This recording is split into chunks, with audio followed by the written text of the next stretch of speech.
아니고 자기 개인 SNS, 자기 친구들하고 주고받는 친구들하고 주고받는 이 개인 SNS에다가 각하빅엿이라는 표현을 썼다고.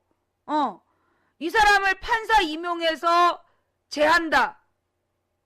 그런데 뭐 성적이 너무 나쁘기 때문이다. 안비 할머니님 고맙고요. 상탑이 17님 고맙고요. 근데 얘기를 들어보니까 성적이 최하일 수가 없어. 지난 10년 동안의 성적을 분석을 했는데 뭐 5번인가는 아니야. 10년 동안에 4번, 5번 중 3번인가 4번이 뭐 이렇게 상중 하루 나눴을 때 하루 받고 나머지는 꽤 상등급을 다 받았어요. 더 웃긴 건 이 사람보다도 성적이 낮은 사람들은 제2명을 받았다는 거야. 서기호 판사가 성적 때문에 잘린 거라면, 근무평가 때문에 잘라야 된다면 이 사람보다 성적 낮은 사람 다 잘라야 되는 거야. 그죠? 성적이 나쁘지가 않다니까? 서기호 판사 성적이 근무평점이 물론 첫 번째 문제, 근무평점 기준이 뭐냐? 그게 문제야. 판사들이 제기한 첫 번째 문제가 근무평점 기준이 뭐냐? 그게 문제고, 어쨌거나 기준이 모호한 평점 제도지만 그 평점제를 인정한다고 가정했을 때 서기호 판사가 최하가 아니라고. 이 사람이 판사 제2명에 탈락할 거면 이 사람보다 성적 낮은 사람들이 다 잘라야 되지. 그죠? 그게 논리적으로 맞는 거 아니야? 상식적으로 서기호 판사를 자를 거면 서기호 판사보다 성적 낮은 사람들 다 같이 잘라야 되잖아. 그지? 근데 왜 안 잘라? 결국 그 얘기는 뭐냐 하면, 여보세요? 예. 제가 지금 회의 중인데요. 그거 끝나고 갈게요. 네. 방송 중이라고 하면 그래서 이제 회의 중이라고? 서기호 판사가 성적 때문에 잘리는 거라면 그 밑에 있는 사람은 다 잘려야 돼요. 그죠? 근데 그 밑에 있는 사람을 아니 그 방송 중이라고 하면 무슨 방송 중이냐고 물어본단 말이야. 그럼 인터넷 방송이요. 인터넷 무슨 방송이 어디서 하는데요? 아프리카요. 아프리카에서 무슨 방송 하는데요? 욕 방송이요. 내가 진짜. 그러니까 일단 빨리 회의 중이라고. 전화 왔는데 뭐 고객님, 사랑하는 고객님 회의 중이에요. 딱 끊어야지. 암소리 안 해. 자, 입 다물고. 또 잊어버렸네. 서기호 판사 문제 얘기하면 안 되는 얘기인가? 왜 이렇게 자꾸만 얘기가 딴 데로 가? 자, 하여튼 그래서 이 서기호 판사를, 이 사람이 판사 제2명에 탈락한 게 근무평점 때문이라면 근무평점 전원 성적을 공개하고 성적 낮은 사람 다 잘라야 되는 거 아니니? 그게 우리의 주장이고. 그죠? 구미마님님 채팅창에 사랑하지 마 이렇게 쓴 게 뭐냐면, 내 방송할 때 꼭 사랑합니다 고객님 그러고 전화가 와요. 왜 내가 이제 사랑하지 마! 끊었더니 그걸 또 지금 쓰고 있어.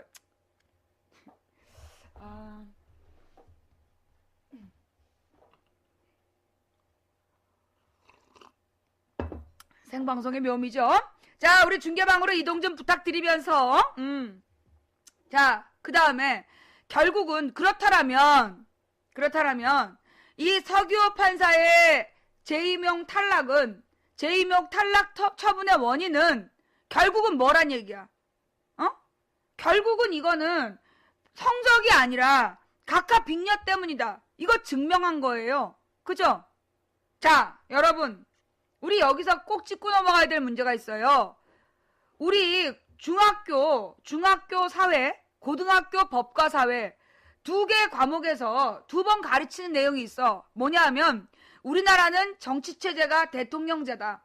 대통령제는 입법부, 사법부, 행정부가 3권으로 분립되어 있다. 나눌 뿐, 설립, 나눠져 세워져 있다.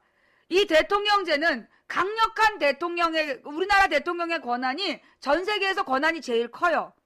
미국 대통령보다 권한이 커. 그래서 이 강력한 대통령제를 추구하는 우리나라에서는 무엇보다 입법부와 사법부의 견제 기능이 중요하다. 그거 아이들한테 가르칩니다. 이 그 이권 분립이란 말하고 삼권 분립이란 말이 나와요. 민주주의는 반드시 권력이 분리되어 있어야 된다라고 가르쳐요, 학생들한테. 예, 뭐냐? 무엇보다 가령 우리 조선시대에는 보면은 이제 사또들이 저놈을 매우 쳐라! 그럼 막 거기서 곤장을 때리잖아요. 판결권을 가졌어. 사또가 판결권을 가졌다고. 그게 뭐냐면 그러니까 사또는 행정부인데 행정부가 사법적 판결권을 같이 갖고 있었던 시대.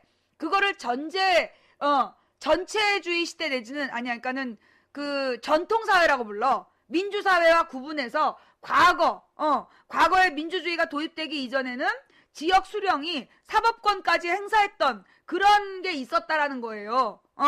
그러나 민주주의가 확립되면서 가장 큰 변화는 뭐냐 하면 사법권과 행정권을 분리시킨 거. 그래서 재판부가 행정부로부터 분리된 것이 가장 중요한 이 민주주의 체제의 핵심이에요.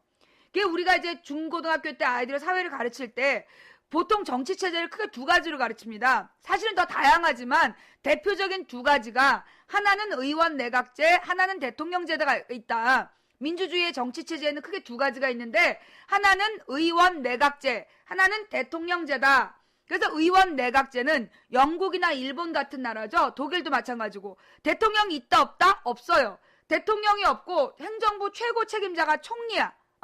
총리가 행정부 최고 책임자인데 그러면 이 총리를 영국이나 일본에서 직접 선거하냐? 안 합니다. 예, 총리를 직접 선거하는 게 아니라 그 의원 내각제에서는 선거를 한 번만 해요. 의회만 구성을 해. 의원들만 구성을 해주면 상원 하원이 있는데 이 그러니까 의회만 구성을 선거를 한 번 해주면 그때 당을 선택하는 거죠. 한 번에 딱 당을 선택해주면 그 다수당이 자기네들 안에서 총리를 파견하는 거야. 그래서 그 총리가 행정부 수반으로서 입법부에서 만든 의원들, 국회의원 입법부잖아요. 법을 만드는 사람들이야. 법을 만들어서 곧바로 법으로 집행하는 입법과 행정이 통일되어 있는 체제. 그게 의원 내각제예요. 그러나 의원 내각제에서도 반드시 뭐는 분립되어 있어야 된다. 사법부는 반드시 분립되어 있어야 된다. 그것이 민주주의야. 사법부가 분립되어 있지 않은 건 민주주의가 아니야. 그러면서 대통령제에서는 이 가령제 영국이나 일본의 총리는 정치를 잘 못하거나 그래서 국민들의 여론이 나빠지면 까퐁님 고마워요. 나빠지게 되면 누가 의회를 해산합니다. 의회를 해산하고 다시 선거를 해요. 그래서 의회를 해산하고 다시 선거를 하고 만약에 별 문제가 없으면 그 기간까지 임기가 끝나면 다시 선거를 하고 그래서 그래서 책임제라 그래가지고 행정부가 정치를 잘 못하면 당 전체가 책임지고 공동으로 의회를 해산해서 다시 선거를 하고 그런단 말이야. 근데 대통령제는 이 의원 내각제하고는 달리 반드시 지켜야 되는 뭐가 있다? 임기가 있어요. 임기. 그래서 이 대통령제는 정해진 임기 동안 임기를 보장해 주는 대신 입법부와 행정부가 서로 상호 견제하는 거야. 입법부와 행정부가 서로 견제하고 그 다음에 사법부와 입법부, 행정부가 서로 견제하는 거야. 법을 만드는 사람들이 법을 집행하는 기관을 감시하고 또 이 법 집행이 제대로 됐는지 사법부가 감시하고 그러면서 이 사법부가 지들 멋대로 법을 만들어 판결하지 못하도록 법은 입법부가 따로 만들고 입법, 사법, 행정부 이 세 가지가 반드시 분리되어 있어야 하는 것이 대통령제의 기본이에요. 그런데 우리나라의 가장 심각한 문제 박정희 때 우리나라 사법부는 독립되어 있었을까요? 사법살인이라고 얘기하는 인혁당 사건이라고 있었죠. 예, 인혁당 사건이라 해갖고 그 당시에 많은 지식인들, 대학 교수들이었어. 대학 교수들이 대거 들어가고 무슨 출판사 사장 이런 사람들까지 해서 박정희의 독재 정치를 비판했던 사람들 8명이죠. 8명이 그 고문 수사를 받아. 고문 수사에서 허위 자백을 해.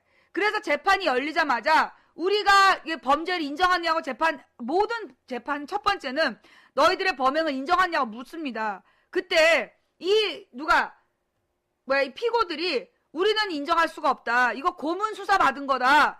허위 사실이다. 허위 자백을 강요했다. 그렇게 얘기를 했습니다. 그러나 1심에서 개무시하고 판결 나오죠. 사형.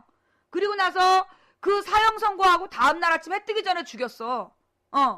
다음날 아침 해 뜨기 전에 8명에 대한 사형을 그 사형 선고를 1심에서 내리고 선고 내린 다음날 해 뜨기 전에 죽였다니까요. 그게 인혁당 사건이에요. 예. 그게 인혁당 사건이라 해서 그게 바로 그 사법부가 누구에 의해서 박정희에 의해서 농락당한 거 아니야. 그 대표적인 사건이에요. 그거 민주주의가 아니죠. 그래서 우리가 박정희 시대를 독재라고 얘기하는 거야. 그죠? 그 다음에 이명박 시대에도 마찬가지야. 이명박 시대에도 너무나 어이없는 판결이 내리잖아요. 그죠? 너무나 어이없는 판결들이 내려왔던 거 아니야. 촛불들에 대한 판결, 응? 어이없는 판결들이 내려지는 거야. 이건 결국 뭐냐. 사법부가, 그런데 사실은요, 이명박 시대까지만 해도, 자, 여기서 중요한 얘기 나와. 이명박 시대까지만 해도 우리나라 사법부가 절반은 살아있었어요. 절반은 미쳐있었지만, 절반은 살아있었어. 그 이유가 뭐 때문이었냐면, 과거에 노무현 대통령이 대법원장을 중립적이고 합리적인 사람을 세워놓고 임기를 마쳤기 때문이야. 노무현 대통령 때 대법원장이 중립적이고 합리적인 사람을 대법원장으로 선출을 해놓고 노무현 대통령이 물러나는 바람에 그 대법원장의 마인드, 중립적이고 합리적이었어. 그러다 보니까 적어도 절반 정도의 사법부 판사들이 양심과 법에 따른 판결할 수 있었던 거예요. 그러다 보니까 이명박 시대에 제일 많이 나온 얘기가 뭐죠? 우리 법 연구회 사태. 들어봤죠? 무슨 사태? 판사들 중에 진보적인 그 의식을 가진 판사들이 합리적이고 양심에 따라, 법과 양심에 따라 판결하겠다는 사람들이 있어. 얘네들을 우리법 연구회라는 단체 소속의 빨갱이 집단이라고 몰아붙이면서 이 조중동을 중심으로 한 이 뉴라이트들이 여론 재판을 한 거야.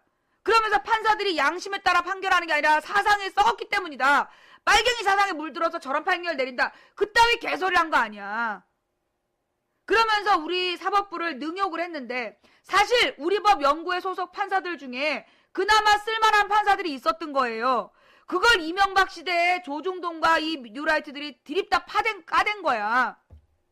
근데 지금 문제는 뭐냐면 이명박이 대법원장을 바꿔놨어. 지금 이명박이 대법원장을 하나 바꿔놨는데 그 대법원장이 누구냐? 2007년 대선 때 선거관리위원회 위원장 했던 사람이야. 근데 그 당시에 많은 대형 교회에서 불법 선거운동이 벌어집니다. 누가? 목사들이 대놓고 이명박 안 찍으면 지옥 간다 이런 개소리를 한 거야. 수천 명 설교하는 목사들이, 수천 명 앞에서 설교하는 목사들이. 그래서 그걸 다 신고를 했단 말이야. 그런데 선관위에서 조사를 한 번이라도 했다 그랬다. 단 한 차례도 조사하지 않았어요. 중앙선거관리위원장이. 그랬던 사람이 지금 대법원장이야. 이명박이 그 사람을 대법원장으로 지금 임명을 했어. 이 사람이 과연 합리적이고 객관적인 법과 양심에 따른 판결을 하는 판사들 냅둘까요? 이런 사람이? 뭐만 어쩌면 우리법 연구회가 어쩌다는 둥 빨갱이 사상에 물든 판사들이라는 둥 지랄 연병하겠죠. 내가 볼 때 서기호 판사 재임용 탈락은 이명박표 대법원장이 이끌려는 사법부의 미래야. 판사가 양심과 법에 따라 판결하면 대법원장한테 찍히고 결국 작살날 수 있다. 제가 지금 오해한 거예요? 제가 뭐 잘못 알았나요? 우리나라의 가장 심각한 문제가 민주주의의 가장 마지노선인 대법원장을 이명박이 이상한 사람으로 앉혀놨다는 거야. 문제는 그 이상한 사람을 앉힐 때 우리 쪽 대안을 우리가 제시할 수 없을 만큼 우리가 국회 3분의 1도 안 되는 허접한 숫자였다라는 거지. 막지 못했어. 이제 그자가 앞으로 우리의 5년 동안 대법원을 주도한다? 있을 수 없는 일이에요. 반드시 막아야 돼요. 이 사람이 어떻게 합리적이고 양심에 따른 판결한다고 볼 수 있겠어. 이 대법원장을 우리는 용납할 수가 없어요. 자, 그렇다면 앞으로도 우리가 뭐 잘못하면 우리가 이런 식으로 대통령이 아무나 뽑아주면, 대통령이 아무나 뽑아놓으면 그 아무나 뽑은 대법원장에 의해서 우리의 이 대법원장 임기가 또 5년인가 6년인가 되더만 앞으로 6년 동안 우리는 암흑기에 살아야 돼. 그럼 이걸 끝낼 수 있는 유일한 방법은 뭐예요? 헌법을 바꿔서 대법원장 직선제를 해야 돼. 헌법을 바꾸고 대법원장 직선제를 통해서 합리적인 대법원장을 우리가 직접 손으로 뽑아야 돼요. 그죠? 이번 총선에서 국회 3분의 2까지 우리 편을 뽑고 이 사람들이 헌법을 바꿔서 이 사법부에 대법원장을 뭘로? 직선제로 뽑아야 된다. 대법원 직선제로 뽑으면서 어떻게 해야 돼요? 임기를 다 맞춰야 돼. 임기를 이렇게 좀 6년 너무 길어. 대법원장 임기 6년 나 너무 길다고 봐요. 대통령 임기도 5년이 아니라 4년으로 줄여야 돼. 이명박이 5년 한다고 생각해봐. 이명박이 작년으로 끝났으면 우리의 고통이 작년으로 끝나는데 대통령 5년 임기제이기 때문에 우리 올해도 또 고생을 해야 되는 거야. 우리가 선거를 통해서 바꿔야 되는 게요. 대통령 4년으로 임기를 줄여야 됩니다. 대신 4년으로 줄이는 대신 4년 선거에 4년이 지나서 한 번 더 출마할 기회를 준다. 그래서 한 번 더 출마할 기회를 줘서 국민들이 만족하면 또 뽑아주고 아니면 자르고. 그걸 대통령 4년 중임제라래요. 예. 그래서 4년 중임제로 대통령을 바꾸고 그 다음에 대법원장을 우리가 직선제로 뽑아야 되고 그러면서 문제는 이 검찰총장인데 나는 그렇게 봐요. 내 요즘에 고민이 검찰총장도 직선제로 가야 하나? 아니면 뭘 따로 둬야 되냐? 고위공직자 비리수사처를 따로 둬야 되냐? 검찰총장은 현재 행정부 소속이에요. 그래서 이 행정부에서 경찰과 검찰이 힘의 소리님 고마워요. 행정부에서 경찰과 검찰이 그 법을 준수하지 않은 사람들을 위법자들을 찾아내서 기소하는 권한을 준 거란 말이야. 경찰은 수사를 담당하고 검찰은 재판을 담당하고. 근데 우리나라는 좀 문제가 검찰하고 경찰하고 뭘 따로 가져? 수사권을 따로 가져요. 그게 문제야. 그래서 어떤 일이 있었냐면 나경원 남편이 판사인데 나경원 그 싸이에다가 영민아 나경원 싸이에 어떤 사람이 나경원 너 그 저기 자위대 창설 기념식 갔지? 사과 21님 감사합니다. 뭐야? 망치구이? 또 나한테 뭘? 춤추지 말고 얼른 들어가. 아 정말 예. 문 엄마가 열어. 뭐라 그랬지? 하여튼 나경원한테 어떤 네티즌이 당신 자위대 창설 기념식 간 거 아니냐. 그리고 이제 그 글을 썼어. 그래가지고 그걸 나경원 사무실에서 국회의원 사무실에서 고발했단 말이야. 경찰이 잡고 보니까 얘도 어디서 주워 들은 얘기고 그냥 단순 옮긴 거야.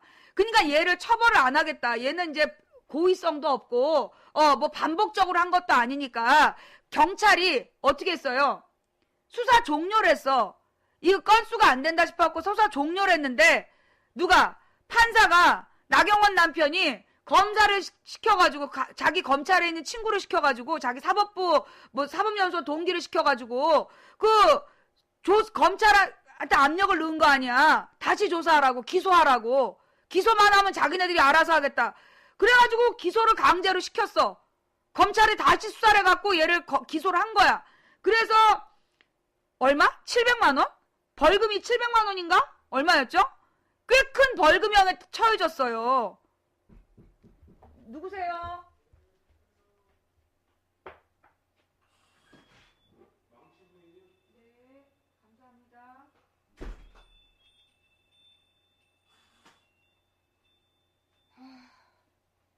책 읽을 시간도 없는데 또 누가 책을 보내왔어. 누가 보낸 거지? 예. 하여튼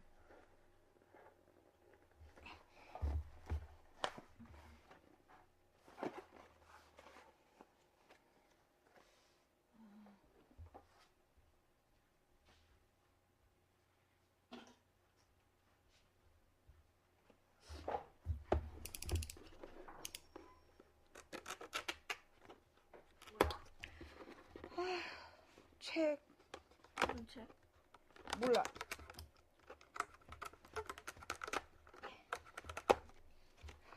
아, 오늘 방송 하기 진짜 어렵네. 앞으로도 어려울 거야. 왜? 그럴 것 같아.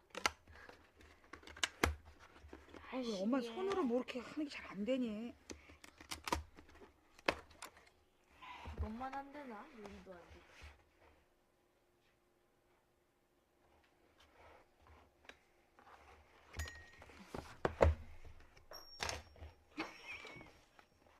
아니, 뭐야? 이 옆에 거 다 뜯었으면 옆이 열려. 아, 진짜.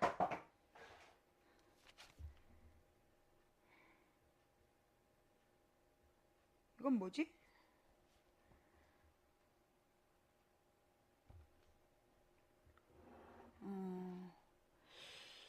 시사 만화로 엮은 MB 4년의 현대사.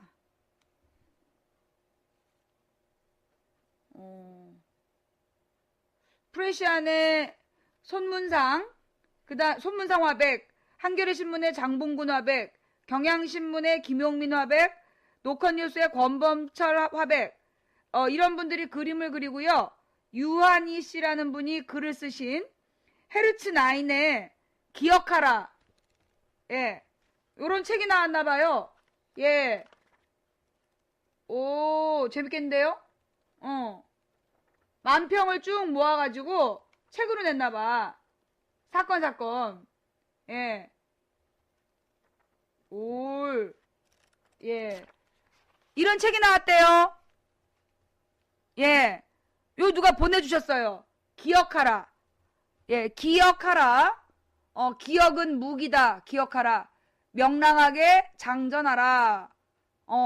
그 김미화 씨, 김종배 씨, 박재동 씨, 서찬희 씨, 이동슈 씨가 그 뒤에 서평을 달아주셨네요.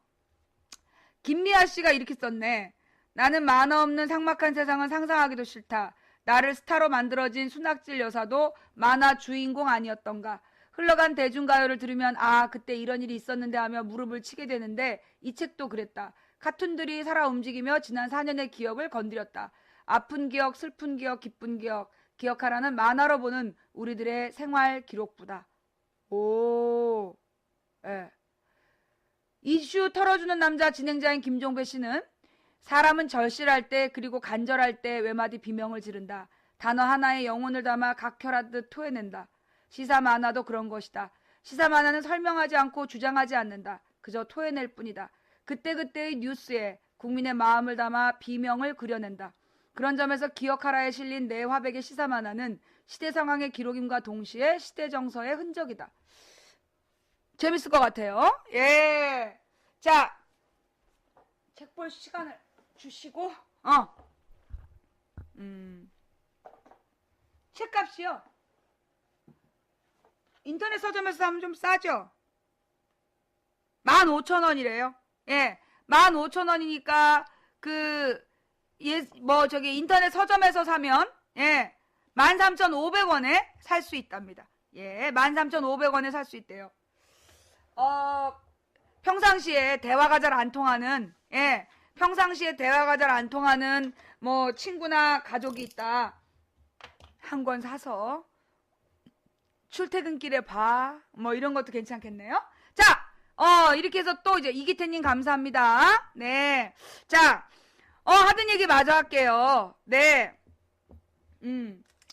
그래서 지금 이 서기호 판사건을 보면서 이거는 이명박식 대법원 길들이기다. 이명박의 대법원장의 그 이명박식 길들이기로 나는 바라본다. 서기호 판사 사건을. 그 얘기. 그리고 우리가 대법원 원장을 직선제로 뽑아야 되고, 대통령을 4년 단임제로 뽑아야 되고, 그 다음에, 그니까 4년 중임제. 4년으로 임기를 줄이고 한 번 더 기회를 줄 수 있는 대통령 4년 중임제로 바꿔야 되고, 그러면서 검찰청장이 막강한 권한을 갖고 있는데 우리나라에서 여러분 부당거래 한번 보세요. 예, 부당거래를 보면 거기 경찰과 검찰이 대립하는 정말 살벌한 실화가 벌어져. 지금 경찰과 검찰에 왜 싸움박질 하는지 거기 보면 잘 나와. 너무 잘 나와. 와, 어쩌면 너무나 교과서적인 영화야. 다큐래니까. 건설업자 두 사람이 따로 스폰해주는 경찰과 검찰이 서로 자기네들의 스폰서인 건설회사를 지켜주려다가 벌어지는 사건이에요. 결론은. 그래서 결국은 온갖 비리와 부정을 저지르면서 예, 이 사건이 막판이 정말 기가 막히는데 거기 보면 우리나라 검찰 왜 개혁해야 되나, 검찰 개혁 왜 필요한지 그거 나옵니다. 뭐 아까 그 무슨 어떤 여검사에 대해서 민주당이 검찰 개혁을 위해서 뽑아든 수가 아닐까요? 웃기지 말라 그래. 국민이 봐도 갈아치울 놈들 분명히 있어. 이제 와서 저 이명박 시대 호의호식 하다가 임기 말년에 갈아타는 그런 짓거리 하는 사람 말고 검찰 출신 국회의원들도 많고 검찰 출신 변호사도 많아. 아니 그런 걸 떠나서 우리 국민들의 눈으로 봐도 저 새끼 저 10세 잘라야 된다, 쟤는 쓸만하다, 다 볼 줄 알아. 그런 헛소리 하지 말라 그래. 하여튼 그래서 검찰총장을 직선제로 뽑든지. 왜냐, 이 검찰총장이 누구 밑에 있냐 하면 법무부 소속이에요. 검찰총장은 법무부 산하야. 그리고 경찰청장은 행안부 산하야. 그러다 보니까 장관과 부서가 다른데 서로 그러면 역할이 달라야 돼. 미국 같은 경우는요, 여러분이 혹시 미국 드라마 로앤오더라는 드라마를 보는지 모르겠는데, 로앤오더라는 미드가 있어. 거기 보면 그 수사권은 누구에게? 경찰이 다 가져. 경찰이 모든 수사를 다 해서 딱 넘기면 검찰은 그 수사된 내용을 바탕으로 해서 그 내용만 가지고 얘를 기소할지 말지를 결정하고 재판을 책임지는 거야. 근데 우리나라는 경찰도 수사하고, 그래서 경찰 수사 내용하고 검찰 수사 내용하고 다를 수가 있어. 문제 있다는 거죠. 예. 그래서 지금 이제 수사권을 놓고 검찰하고 경찰하고 기싸움을 하고 있는 거야. 근데 요거는 다른 나라처럼 하는 게 맞다고 봐. 수사권은 경찰이 갖고 그 다음에 경찰 수사된 내용을 바탕으로 해서 검찰은 그것만 가지고 해야지. 수사권을 따로 발동시키는 건 웃긴다. 더 웃긴 거는 뭐냐, 근데 만약에 경찰이 수사를 했어. 경찰이 수사를 해갖고 이 새끼 처벌해주세요. 이렇게 검찰한테 넘겼어.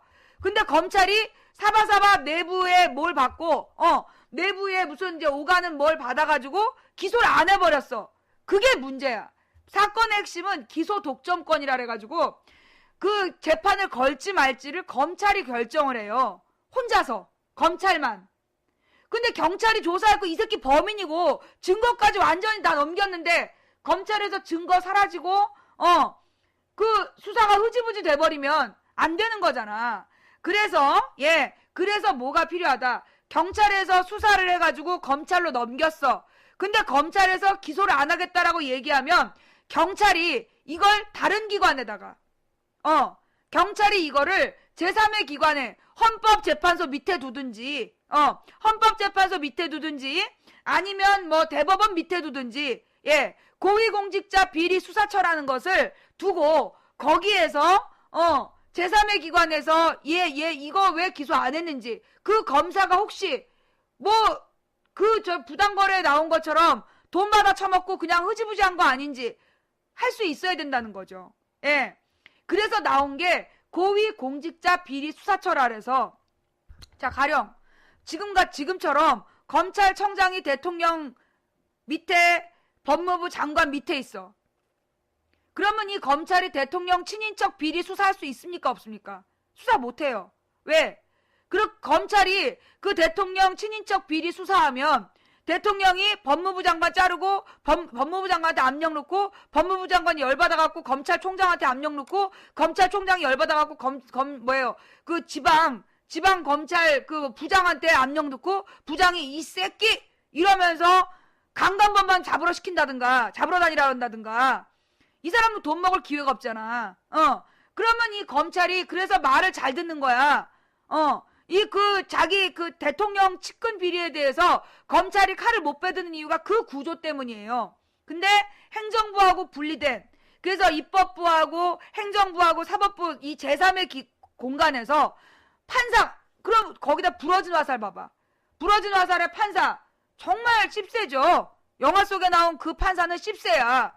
근데 그 씹새를, 우리가 항의할 방법이 있다, 없다? 그놈들이 그런 짓거리를 하는데, 그 조정할 길이 있다, 없다? 없어. 그럴 때 그런 판사를 고발할 수 있는 고위공직자 비리 수사처가 있어야 된다는 얘기죠.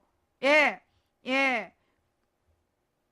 그 다음에 이제 뭐 검찰 비리, 국회의원 비리, 그 다음에 소위 정부 고위공직자들의 비리를 직접 수사하고 기소권까지 갖는 고위공직자 비리 수사처가 반드시 필요하다. 그걸 두든지 검찰청장을 미국처럼 직선제로 뽑든지. 예. 우리가 이번에 서기호 판사건을 보면서 제일 시급한 건 대법원장이야. 제일 시급한 건 대법원장의 확실한 신분 보장, 판사들의 확실한 신분 보장, 그리고 사법부 독립. 예. 그래서 이 판사를 대법원장을 대통령이랑 동급으로 직선제로 뽑고, 그 다음에 지역별 판사 대표들 있잖아. 광역 법원, 광주지법, 이런 거 있을 거 아니야. 그러니까 그 지역별, 광역별 법원장이 따로 있다면, 그 사람도 도지사 뽑을 때 같이 뽑고, 그래야 된다고 봐. 예. 진짜 이 판사들이나 검사들이 너무 무소불위의 권한을 갖고 있어. 그거 반드시 해결해야 돼요. 예. 검찰 직선제. 나도 이 검찰청장, 경찰청장 직선제로 하는 게 좋을 것 같은데, 문제는 그렇게 되면 너무 선거가 많아져. 선거가 너무 많아지는 것 때문에 그 문제를 어떻게 할 것이냐. 예. 그렇게 되면 이 경찰 같은 경우에는 지방자치 선거할 때 같이 뽑고, 경찰청장을, 그리고 이제 검찰청장은 국회의원 뽑을 때 같이 뽑고, 그런 식으로 해야 되겠지. 하여튼, 지금 우리나라 현재 이 무소불위의 권한을 가진 권력의 중심, 그들에 대해서 우리 국민들이 제재할 조치가 필요하다. 또 하나, 내가 아주 웃기는 얘기를 들었어. 국회의원 월급을 심의하는 기관이 있을까요, 없을까요? 우리나라에 국회의원 월급을 심의하는 기관이 있을까요, 없을까요? 없어요. 그래서 국회의원들은요, 지들 멋대로 월급을 올릴 수가 있어요. 그 다음에 현재 우리나라의 국회의원들의 보좌관이 몇 명인지 알아요? 10명이에요. 10명. 예. 10명이나 되는 보좌관이 무슨 상급 보좌관이 서너 명이 되고, 그 다음에 비서관이 있고, 비서가 있고, 그 다음에 인턴이 있어. 이래갖고 총 9명이나 되는 보좌진을 둘 수 있어요. 지들 멋대로 국회의원이 늘리는 거야. 그러면서 그 광역의원, 서울시 의원들, 얼마나 법안 연구하고, 그 다음에 이 시정을 감시하기 위해서 각 부서한테 자료 요청을 해야 돼. 한 번 전화하면 주냐, 안 줘. 우리 시의원 사무실에도 그 보좌관하는 청년이 몇 번씩 공무원들한테 자료 요청을 해야 얘네들이 처음엔 엉뚱한 거 갖다 주고, 오세훈 때 진짜 대꾸도 안 했고, 얘네들이 이제 혹시 걸릴까봐 자료를 막 장난을 친단 말이야. 그거 제대로 갖고 오라고 따져서 받아내는 것만도요, 그거 한 사람이 다 못해요. 그런데 서울시 의원은 보좌관을 둘 수 있을까요, 없을까요? 없어요. 불법이에요. 그래서 편법적으로 자료조사원이라는 이름으로 이 보좌관을 두고 있는데, 이제까지 한나라당에서 해먹은 동안에는 그 자료조사원한테 한마디도 안 하고 행안부에서 걸지도 않았고, 그냥 월급 다 줬어. 그래놓고 민주당이 시의원 다수를 차지하니까 이명박 행정안전부에서 그거 불법이래. 지가 시장할 때 한나라당 시의원들이 다 헤쳐먹을 때 그때는 그거 월급 다 줬어요. 그래놓고 민주당 다수 의원이 돼서 민주당 의원들은 열심히 의정활동해. 그래서 이 시로부터 자료조사 열심히 하러 다니고 그랬더니만 불법이라 그러면서 보좌관 두지 말래. 야, 이 개새끼들아, 그럼 국회의원 보좌관부터 잘러. 국회의원 보좌관은 10명씩. 그래갖고요, 제일 높은 보좌관은요, 연봉이 7, 8천 되는 걸로 알아요. 예. 그죠? 국회 제일 높은 보좌관이요, 연봉이 서울시 의원보다 훨씬 많이 받아. 그런 사람을 두세 명을 두 명인가를 두고, 그 밑에 시의원하고 비슷한 돈 받는 사람을 또한 두세 명 두고, 예. 엄청 많이 준다니까. 일도 안 해, 별로. 그러면 그 국회의원 보좌관들은 뭐 하는 거냐? 왜 이렇게 많이 필요하냐? 그래 놓고 법안 발의 하나 안 하잖아. 응? 법안 발의 하나도 제대로 안 하는 것들이 보좌관 10명씩 굴러. 어떤 사람은 자기 친인척을 데려다 보좌관을 쓰기도 하고요. 어떤 사람은 그 지역 사람들 돌아가면서 월급 받게 해주면서 명함을 파주는 거야. 그럼 이제 그걸로 무슨 지방의원 나가라고. 그런 용으로 쓰기도 하고요. 야심 있는 사람은 시장 캠프, 시장 캠프나 대통령 캠프로 그 인력을 빼서 일을 시키죠. 예. 모모 오래사자님 감사합니다. 정말 문제예요. 그래서 자, 여러분, 시의원들은 단 한 명의 보좌관도 불법인데 국회의원은 10명의 보좌관을 둘 수 있다. 문제 있죠. 그래놓고 어저께 내가 라디오를 들으니까 시민들이 전화해갖고 자기 친구가 시의원인데, 광역의원인데, 뭐 국회의원들은 아버지라 그러면서 법안 2건밖에 한 거 없다. 의안 발의 2건밖에 안 하면서 그 자기 친인척 데려다가 월급 주더라. 그러니 보좌관제도 없애야 된다. 꽃기호 오골개님 고마워요. 그 친구놈을, 그 친구놈 이름을 까라고. 그런 새끼는 시의원 시키면 안 되지. 도의원 시키면 안 되고. 왜 그런 미친놈들 때문에 열심히 일하는 의원들 보좌관을 자르라고 그래? 아니, 내가 지금 잘못 생각한 거예요? 내가 지금 잘못 생각한 거야? 시사 수다쟁이님 고마워요. 아니, 국회의원 9명 보좌관에 대해서는 아무 말 안 하면서 왜 광역의원들 그 보좌관들은 많이 두지 말라 그럴까요? 더 웃기는 거는요, 국회의원 월급은 심의기관이 없는데 지방의원 월급만 심의기관이 있어요. 나는 지방의원 심의기관 없애란 얘기 아니야. 그거 필요해. 대신 국회의원 월급도 그거 심의해야 됩니다. 안 그래요? 아니, 지난번에 걔 누구였어? 걔 한나라당 모 의원인데 이름을 까먹었는데 어떤 놈은 1년 동안에 기름값을 5천만 원을 받아갔어. 아무리 자기 지역구가 지방이라도요, 1년에 5천만 원이면 이거 365일로 나누면 하루에 20만 원 돈을 썼단 얘기죠. 그죠? 5천만 원, 하루에 얼마 쓴 거야, 하여튼. 예. 에드맘 삼님 감사드리고요. 나경원도 그랬나? 나경원도 그랬죠. 그 나경원 지역구가 어디야? 중구죠. 중구에서 여의도까지 5천만 원어치 기름을 타려면 중구에서 여의도까지 비행기를 탔을 거야. 5천만 원어치 기름을 1년 동안에 쓰려면 비행기를 타는 수밖에 없어요. 자동차로는 중구에서 여의도까지 하루에 24시간 운전을 해도 그게 그만큼 기름을 못 먹어. 아마 비행기를 타고 출퇴근했는 모양이지? 365일 자동차에 살아도요, 그거 5천만 원 못 받아가요. 국회는 출근 안 해? 말 같은 얘기를 해야지? 예. 0923님 감사드리고요. 아니면 나경원이는 자동차가 뭐 50톤 트럭이야? 50톤 덤프 트럭 뭐 이런 거야? 그래가지고 이렇게 그런 거는 하루에 몇십만 원 들더만.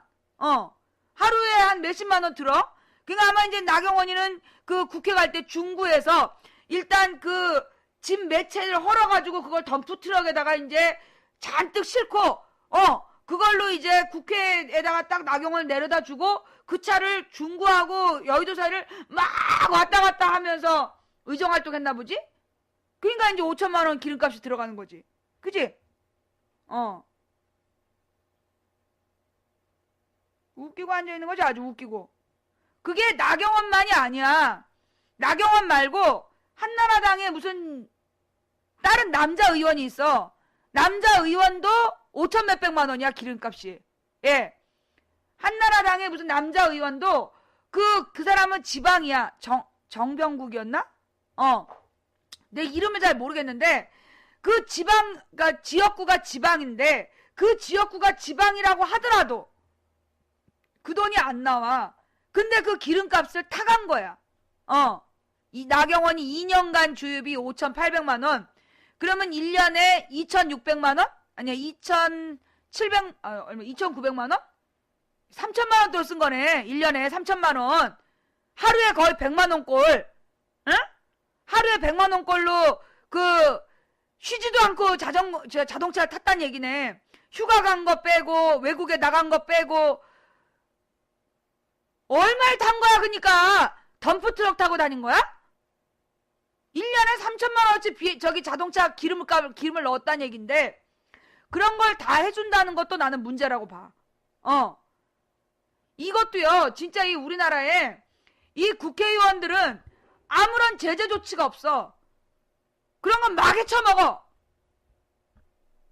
그런 거, 이거 나는 국회에서 어느 의원이 돈 얼만큼 썼다.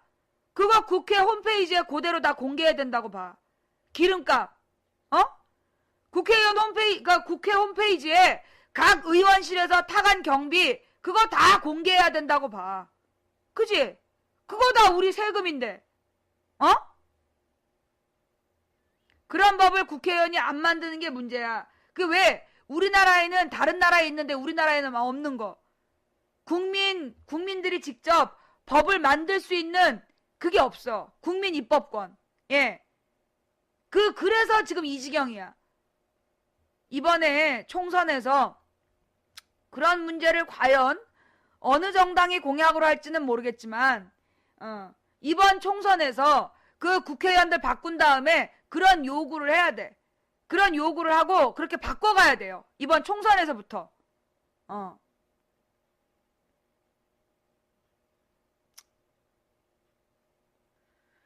그런 거 하면 왕따 당하니까 안 하는 듯. 그게 문제야. 나더러 누가 국회의원 해라 이런 얘기 많이 하는데 내가 국회의원 하기 싫은 이유가 뭐냐? 우리나라 국회의원은요, 혼자서 입 바른 소리 하면 등신 취급받아요. 왜? 어떤 법안이라도 하나 내려면 제일 먼저 뭘 해야 돼? 20명 이상의 동의를 받아야 돼.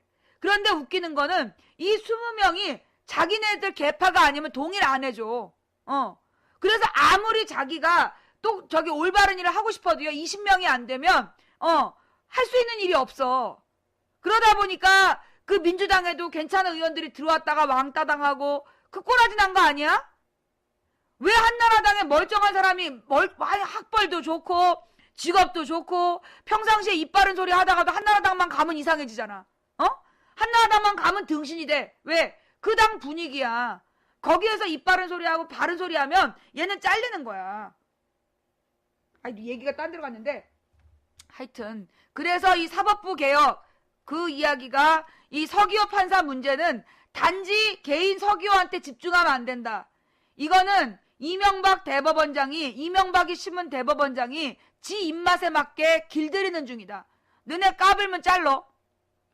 재임용 탈락시켜. 겁주는 거예요. 대법원 대법원 소속에 있는 판사들한테 너네 내 말 안 들으면 잘려. 그래서 서기호 판사건은 이건 모든 판사들이 들고 일어나서 사법부 독립으로 쟁취해야 돼. 아니면 우리가 헌법 바꿔갖고 다 잘라버린 수가 있어. 자, 본방이 또 풀방인가? 중계방으로 이동 부탁드리고요. 중계방이 2개가 생겼군요. 자, 2번째 방으로 들어가면서 다음 이야기는 오늘 할 얘기가 너무 많은데 또 짧게 쌍용차 정리해고자. 쌍용 자동차 정리해고자가 이번에 21번째 사망자가 나왔죠. 예. 쌍용 자동차 21번째 사망자. 이 정말 심각한 문제야. 너무 심각해. 이 쌍용 자동차 문제가 바로 해고는 곧 살인이다. 예. 해고는 곧 살인이다라는 그 문제인데요.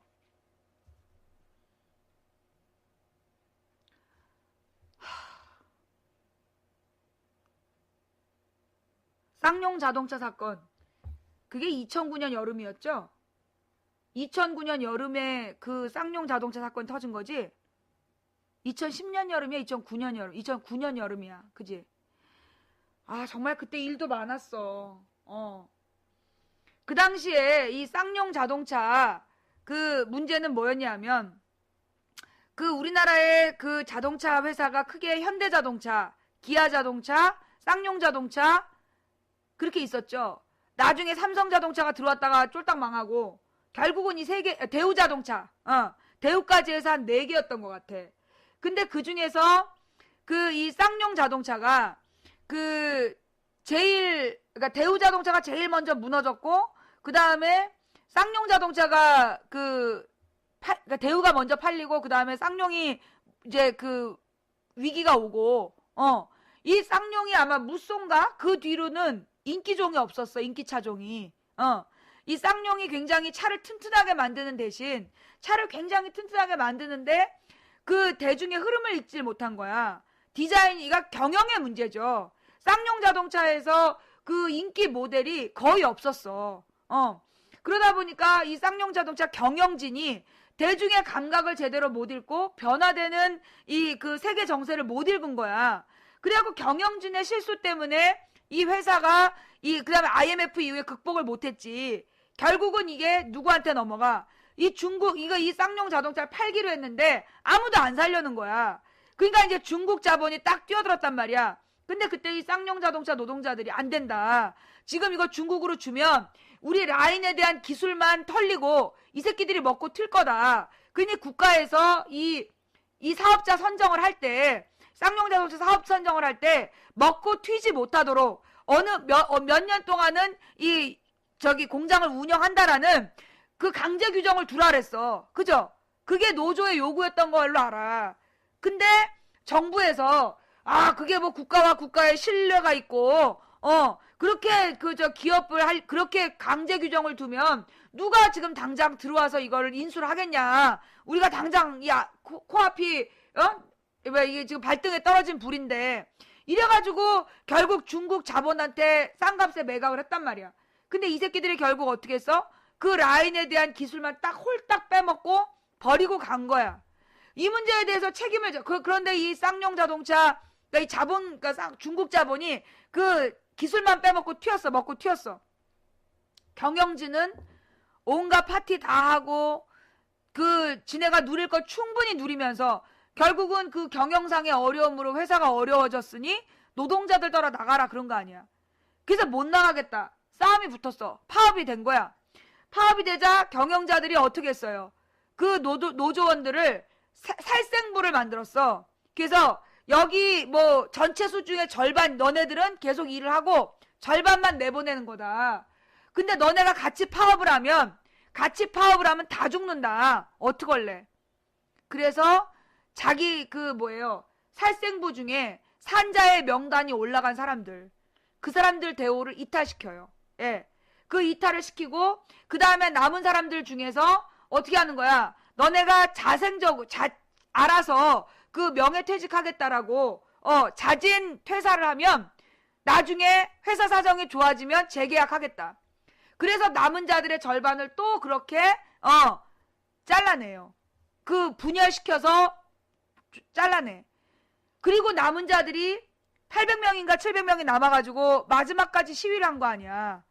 그 시위했던 사람들을 완전히 테러 진압하는 부대를 내보내가지고 죽기 직전까지 사람들을 팼잖아요. 그죠? 그래서 그 남은 자들이 그 마지막까지 파업했던 사람들은 완전히 걸레가 될 정도로 개죽음을 당하다시피 해서 쫓겨났어. 그러면 지금 죽는 사람들은 마지막까지 싸웠던 사람들이냐? 아니에요. 지금 자살한 사람들이 누구냐 하면 자살하는 사람들 다 그렇다는 얘기가 아니고 자진 퇴사하면 재입사 시켜준다는 약속을 믿고 퇴사했던 사람들 중에 자살하는 거야. 그러니까 800명인가 700명이 남아가지고 마지막까지 시위를 한 거 아니야. 그 시위했던 사람들을 완전히 테러 진압하는 부대를 내보내가지고 죽기 직전까지 사람들을 팼잖아요. 그죠? 그래서 그 남은 자들이 그 마지막까지 파업했던 사람들은 완전히 걸레가 될 정도로 개죽음을 당하다시피 해서 쫓겨났어. 그러면 지금 죽는 사람들은 마지막까지 싸웠던 사람들이냐? 아니에요. 지금 자살한 사람들이 누구냐 하면 자진 퇴사하면 그게 더 많죠. 그죠? 희망퇴직했던 사람들 중에 자살한 사람들이 더 많아. 이거 왜 그러냐 하면요. 이게 왜 그러냐. 이 사람들은 본인이 걔네들의 농간에 속아 넘어가서 자진 퇴사하면 다시 불러줄 줄 알았던 거야. 그런데 배신까지 당하게 된 거죠. 예. 그래서 희망퇴직을 권한 가족들도 자살자가 많다. 끝까지 싸운 사람보다 중간에 걔네들의 그 분열책동에 그 넘어갔던 사람들, 이 사람들이 그때는 살기 위한 선택이라고 했는데 그게 살기 위한 선택이 아니었던 거야. 그런 선택을 해봤자 죽는 거야. 똑같이. 그래서 지금 수십 명이 죽어가고 있어요. 쌍용차에 근무했다고 하면 다른 기업에서 취업도 어렵고 이미 정계의 블랙리스트로 올라와 있다고 하더라. 참.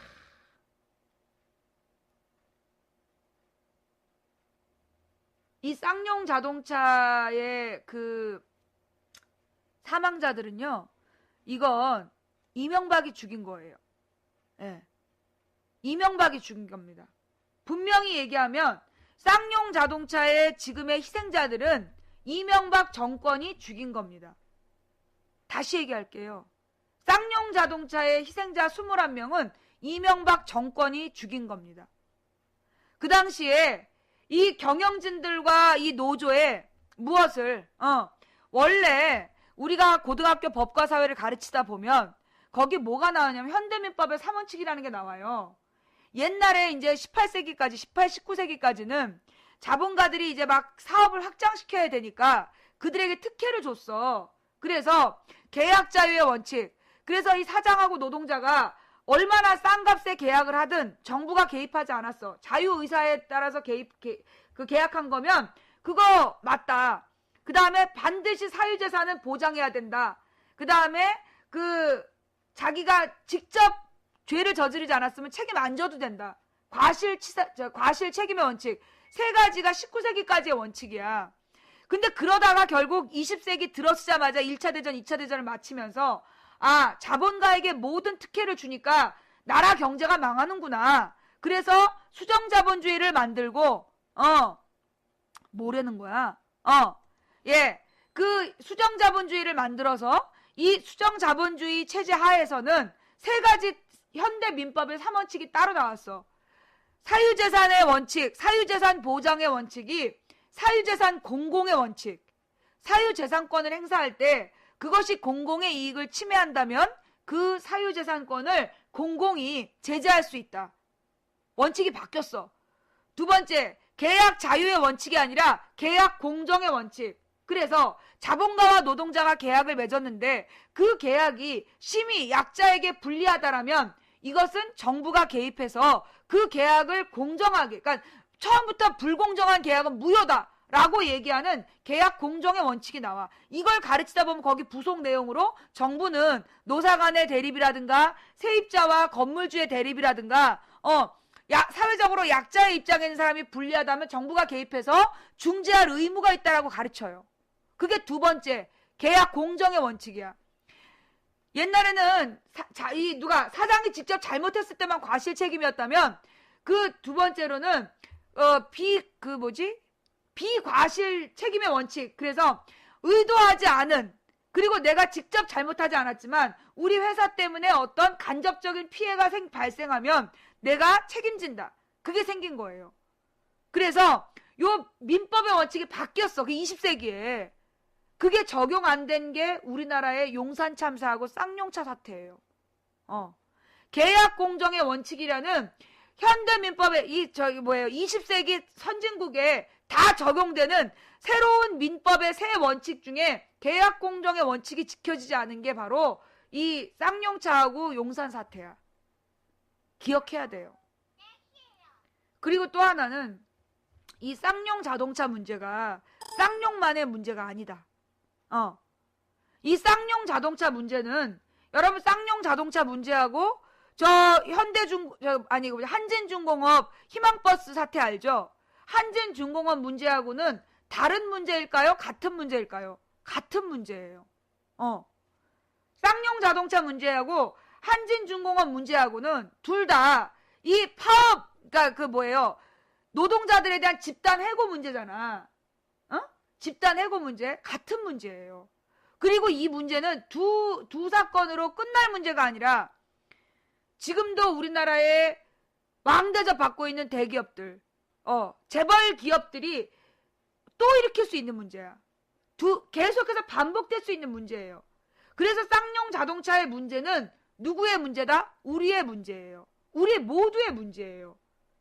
그래서 다시는 이런 일이 없도록, 다시는 이런 일이 없도록 우리가 고민을 해야 되는데, 그럼 이게 우리 정부만의 문제일까요? 아니에요. 이거 우리 정부만의 문제가 아니에요. 전 세계적인 대재벌들의 문제예요. 글로벌 기업들 알죠? 글로벌 기업들.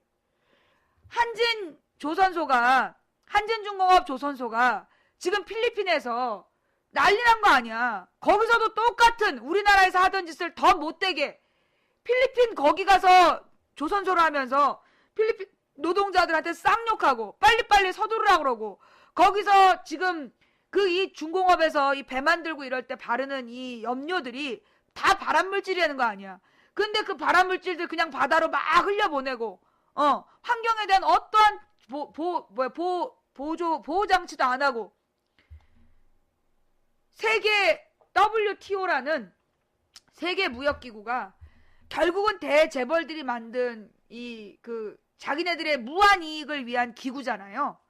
얘네들이 계속해서 자기 이익을 추구하는 과정에서 우리나라의 이 한진중공업 사태나 쌍용자동차 문제나 터지고, 앞으로도 이런 문제가 계속 터질 건데요.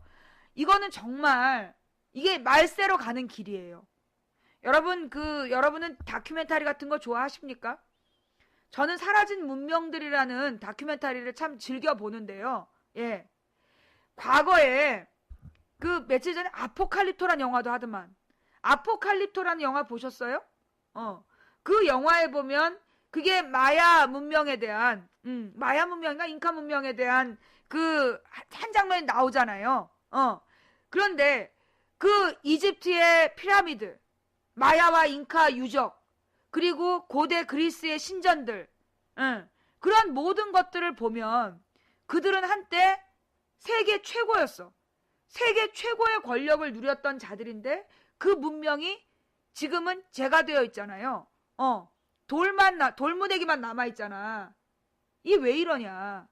이게 우리는 유적을 통해서요. 오늘 우리가 제가 월요일부터, 쿠릴로님 고마워요. 월요일부터 며칠 동안 제가 과거의 역사 이야기했던 파일을 계속 돌려드렸는데, 여러분, 왕이 말이에요. 왕세자가 책봉이 된 다음부터 제일 먼저 한 수업이 뭔지 아세요? 왕세자가 왕자 수업을 받으면서 제일 먼저 하는 게 뭐냐? 역사 수업이에요. 역사를 알아야 같은 잘못을 하지 않기 때문에, 그래서 역사가 모든 학문의 기초예요. 근데 우리나라에서 이 역사 교육이 이명박 정부 들어서, 아니야. 솔직히 얘기해서 언제부터냐? 김영삼 정권 이후부터요. 이해찬이 교육부 장관 했던 김대중 정권 때가 소위 우리나라가 신자유주의가 완전히 장악한 때거든요. 그때부터 뭘 했는지 알아요? 역사 교육을 파괴하기 시작했어요. 김대중 정권, 여러분, 내가 김대중 대통령을 노무현 대통령보다 더 존경하는 거 아십니까? 나는 여러분들이 노무현 대통령만 생각하면 눈물이 나는데 나는 김대중 대통령 생각하면 눈물은 안 나. 하지만 김대중 대통령을 노무현 대통령보다 더 존경하고 우리나라 역사상 가장 위대한 대통령이라고 인정하는 사람이에요. 그러나 그 당시에 이 시기적인 권력자가 누구였느냐 하면 신자유주의자들이야. 세계 대재벌. 이 세계 대재벌들이 우리나라의 딱 정권을 그 시대 김대중 정부 때 제일 먼저 한 일이 뭐냐면 역사교육 파괴예요. 어떻게 했느냐? 어떤 나라에서도 역사 시험을 안 보고 대학 가는 나라가 없어. 선진국 국가들 중에 우리나라처럼 역사 시험 안 보고 대학 갈 수 있는 나라가 없다고. 그때 국사를 선택으로 바꿔요. 그러면서 이 새끼들이 가장 나쁜 짓을 해. 뭔데? 서울대만 필수로 한다. 그 얘기가 뭐냐면 서울대 들어가는 놈들만 국사 공부를 하라는 거야. 서울대 안 갈 애들이면 국사 공부하지 말라고 그러는 거야. 실제로 일선 학교에서요. 아이들이 국사가 재밌어서 고등학교에서 국사 공부하잖아. 그러면 선생님들이 공부하지 말라 그래. 너 서울대 갈 거야? 네 주제에, 네 성적 주제에 무슨 국사 공부야. 국사를 못하게 해요.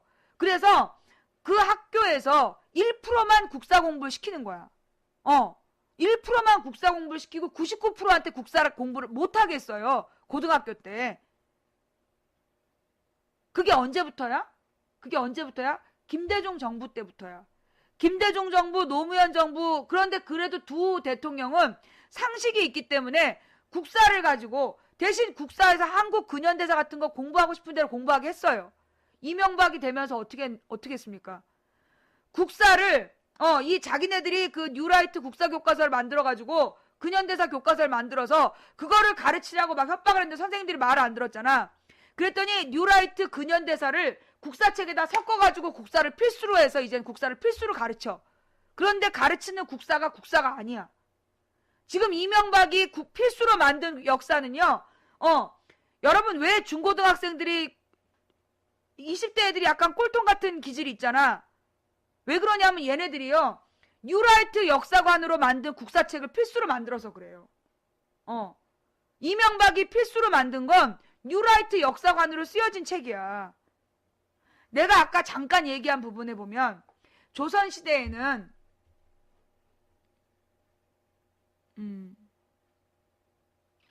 우리 카트 방송 반가워. 저기 막 웃으면 안 돼. 내의 모부 웃으면 안 돼. 망치 아줌마 방송 잘 들으면 사회 공부도 잘 돼. 그러니까 망치 부인 방송은 이렇게 그냥 놀면서 들어도 나중에 사탐 공부할 때 이게 어디서 듣던 얘기인데 나와. 그 문제는요. 역사 교육이 가장 중요한데 김대중 노무현 정권 때 우리가 역사 교육을 망친 거야. 그래서 지금 20대가 저래. 여러분 20대 애들 중에 보면 도대체 애들이 이게 내가 며칠 전 그때 뭐였더라? 부러진 화살을 같이 영화를 보고 나왔는데 그 부모 세대는 40대 후반쯤 된 것 같아. 40대 후반 50대 초반쯤 됐나? 그 영화를 보고 우리나라 사법부의 문제점에 대해서 막 열변을 토해요. 엄마 아빠가 둘이. 근데 그 자녀들이 20대로 보이는데 걔네들이 영화가 편협화되는 거야. 부러진 화살 이 영화가 편협하다는 비판을 받고 있다. 그러면서 왜 1심 재판에 대해서는 1심 재판은 안 나오고 2심만 나오냐. 그것부터가 정보의 차단이다. 그런 얘기를 하더라니까요. 20대 애들이. 그래갖고 도리어 40대 부모들이 더 진보적인 이야기들을 하고 있고 그리고 그 20대 애들이 도리어 누구의 뉴라이트의 논리에 더 많이 빠져 있더라니까. 왜 그럴까? 왜? 김대중 노무현 정부 때 역사교육이 무너지면서 나온 거예요. 역사교육이 무너지면서 아이들이 역사를 보는 눈이 망가진 거야. 또 하나의 문제는 뭐냐면 지금 아이들 중에 역사에 대한 아주 단편적인 지식들은 굉장히 애들이 많이 알아. 생전 나는 들어본 적도 없는 사람 이야기, 들어본 적도 없는 사건들을 막 줄줄줄줄 외워. 그렇게 방대한 역사적인 지식을 갖고 있는데 현실을 보는 눈이 잘못돼 있어. 현실을 제대로 못 봐. 방대한 역사적 지식을 단편적 지식을 어마어마하게 저장하고 있는데 역사의 맥을 못 보는 거야. 무엇이 옳고 그른지 판단을 못 해. 그게 우리 젊은 세대의 문제야. 이게 뭐 때문이다? 그 어린 아이들이 역사 교육을 제대로 못 받아서 이래요. 역사 교육을 제대로 못 받아서 이래. 우리 딸이 지금 이제 중학교 올라가는 1학년 애들, 얘네들은요, 공식 교과 과정에서 역사가 없었어요. 초등학교 6학년이 원래 국사를 공부해야 되거든. 근데 교과서가 바뀌면서 국사 교육이 5학년으로 내려갔어. 그러면서 바뀐 교과서가 적용이 되는 바람에 6학년 아이들은 국사를 공식적으로 안 배웠어. 비공식 자료로 배웠어. 이 말이 되냐고. 중학교에 들어가서 애들이 역사 공부 열심히 할 것 같아요? 일주일에 딱 2시간이야. 국사 공부가. 그러면서 그 2시간 동안에 우리나라 2000년의 역사를 공부하는데 그게 되겠어? 2000년을 일주일에 2시간씩 2회 배우고 끝나는 건데? 정말 잘못된 거예요. 우리 역사 교육이 잘못되면서 애들의 의식이 잘못되고 그걸 이 신자유주의자들이 난 의도했다고 봐. 그러면서 한참 같이 유행한 게 뭔지 알아요? 카피라이트. 지적재산권. 신자유주의가 성행하면서 같이 나온 첫 번째가 역사 교육을 파괴한다. 두 번째는 카피라이트. 지적재산권. 예. 이래가지고 우리가 어떤 정보하고 자료를 공유하는 것 자체를 법적으로 방해하는 거야. 우리가 이 지적재산권 제도, 그러니까 우리가 보면 지적재산권 중요하죠. 가령 영화 만드느라고 얼마나 고생들 했어. 그거 무료로 다운받고 그러면 안 되는 거야. 나도 그거 인정해. 그런데 이런 문학작품 속의 어떤 부분, 이런 걸 갖다가 임의로 인용하면 법에 걸려. 이 지식과 정보를요, 전부 다 돈 주고 사야 돼. 대나무 주걱님 고마워요. 지금 이 신자유주의 세상에는요, 지식과 정보가 돈으로 매매가 돼요. 이 지식과 정보를 돈으로 매매하면서 뭘 만드는 거야? 99%의 대중을 지식과 정보로부터 소외시키는 거예요. 예. 지식과 정보를, 소수, 부자들만이 향유하고, 나머지 가난한 사람들은 그 지식과 정보로부터 소외시키는 거야. 그런 과정들을 해가고 있어. 그러면서 너무나 이 예능 프로들, 여러분들은 예능 프로 참 재밌게 보시죠? 근데 난 정말 심각하게 느껴져.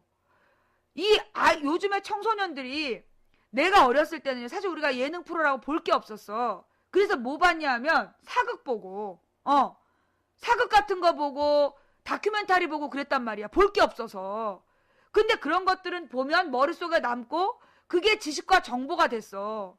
그런데 지금은 어때요? 텔레비전에 예능이 너무 넘쳐나.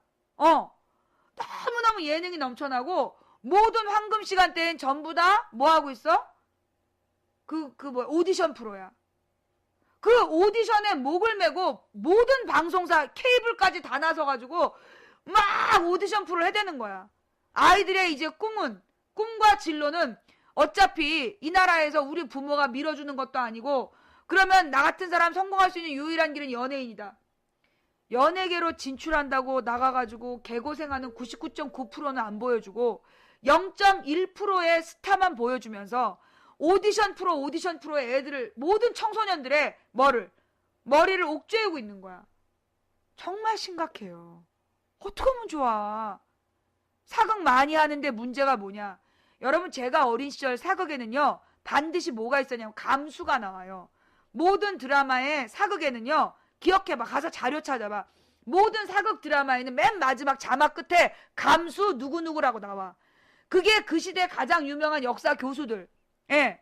적어도 역사학자들한테 감수를 받아가지고 사극을 했어. 그래서 그 사극에 나오는 인물들은 전부 다 실존 인물들이야. 실존 인물들이 있었던 객관적인 사실들을 가지고 그 사실을 해석하는 시각만 감독들이 따로 뒀던 거예요. 근데 지금 여러분들이 보고 있는 해품달, 환장하잖아. 내 중전을 위해서 옷걸음 한번 풀어주지. 난리가 났어. 우리 딸이 비명을 지르는 거야. 안 되는데! 김수현이가 옷걸음 푼다니까 난리가 나는 거야. 한밤에, 밤 11시에. 집집마다 그랬을 거야. 해품달은 역사적 사실일까요? 허구예요. 이거 선덕여왕 때부터 그랬는데, 선덕여왕은 역사적 사실일까요? 허구예요. 김유신하고 미실하고는 만나도 미실이 거의 80세 벽에 똥칠할 때 만나. 그 선덕여왕하고 김유신하고 러브라인이 형성될 수가 없어. 선덕여왕이 여왕이 됐을 때 48살이야. 대학교에 애들 보낸 어머니, 애 장가 보낼 만한 어머니 나이에 여왕이 되는데 김유신하고 어떻게 참 그런 러브라인을 만드냔 말이야. 선덕여왕 때 그랬죠.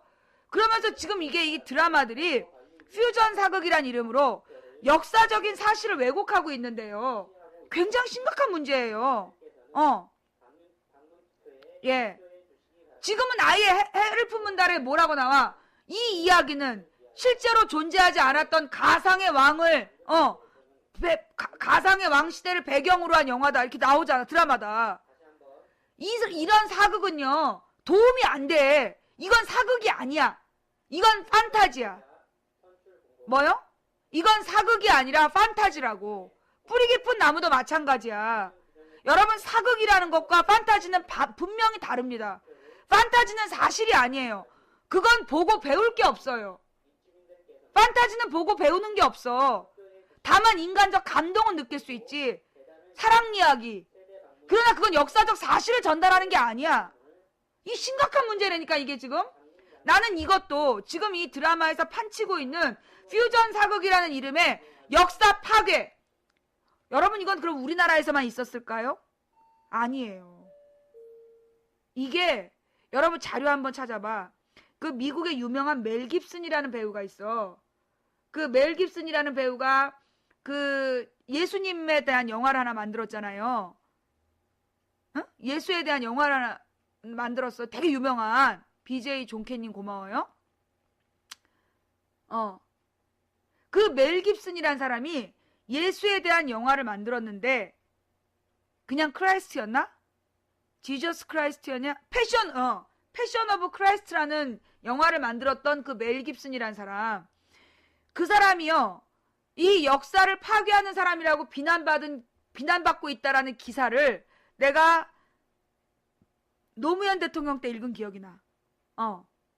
멜 깁슨에 대해서 그 미국에 있는 대중 그 평론가들이 역사 파괴를 중단하라. 그러면서 그때 멜 깁슨이 한 예로 나와. 멜 깁슨이 주인공이 아니라 멜 깁슨이 만들어낸 영화들의 역사 파괴.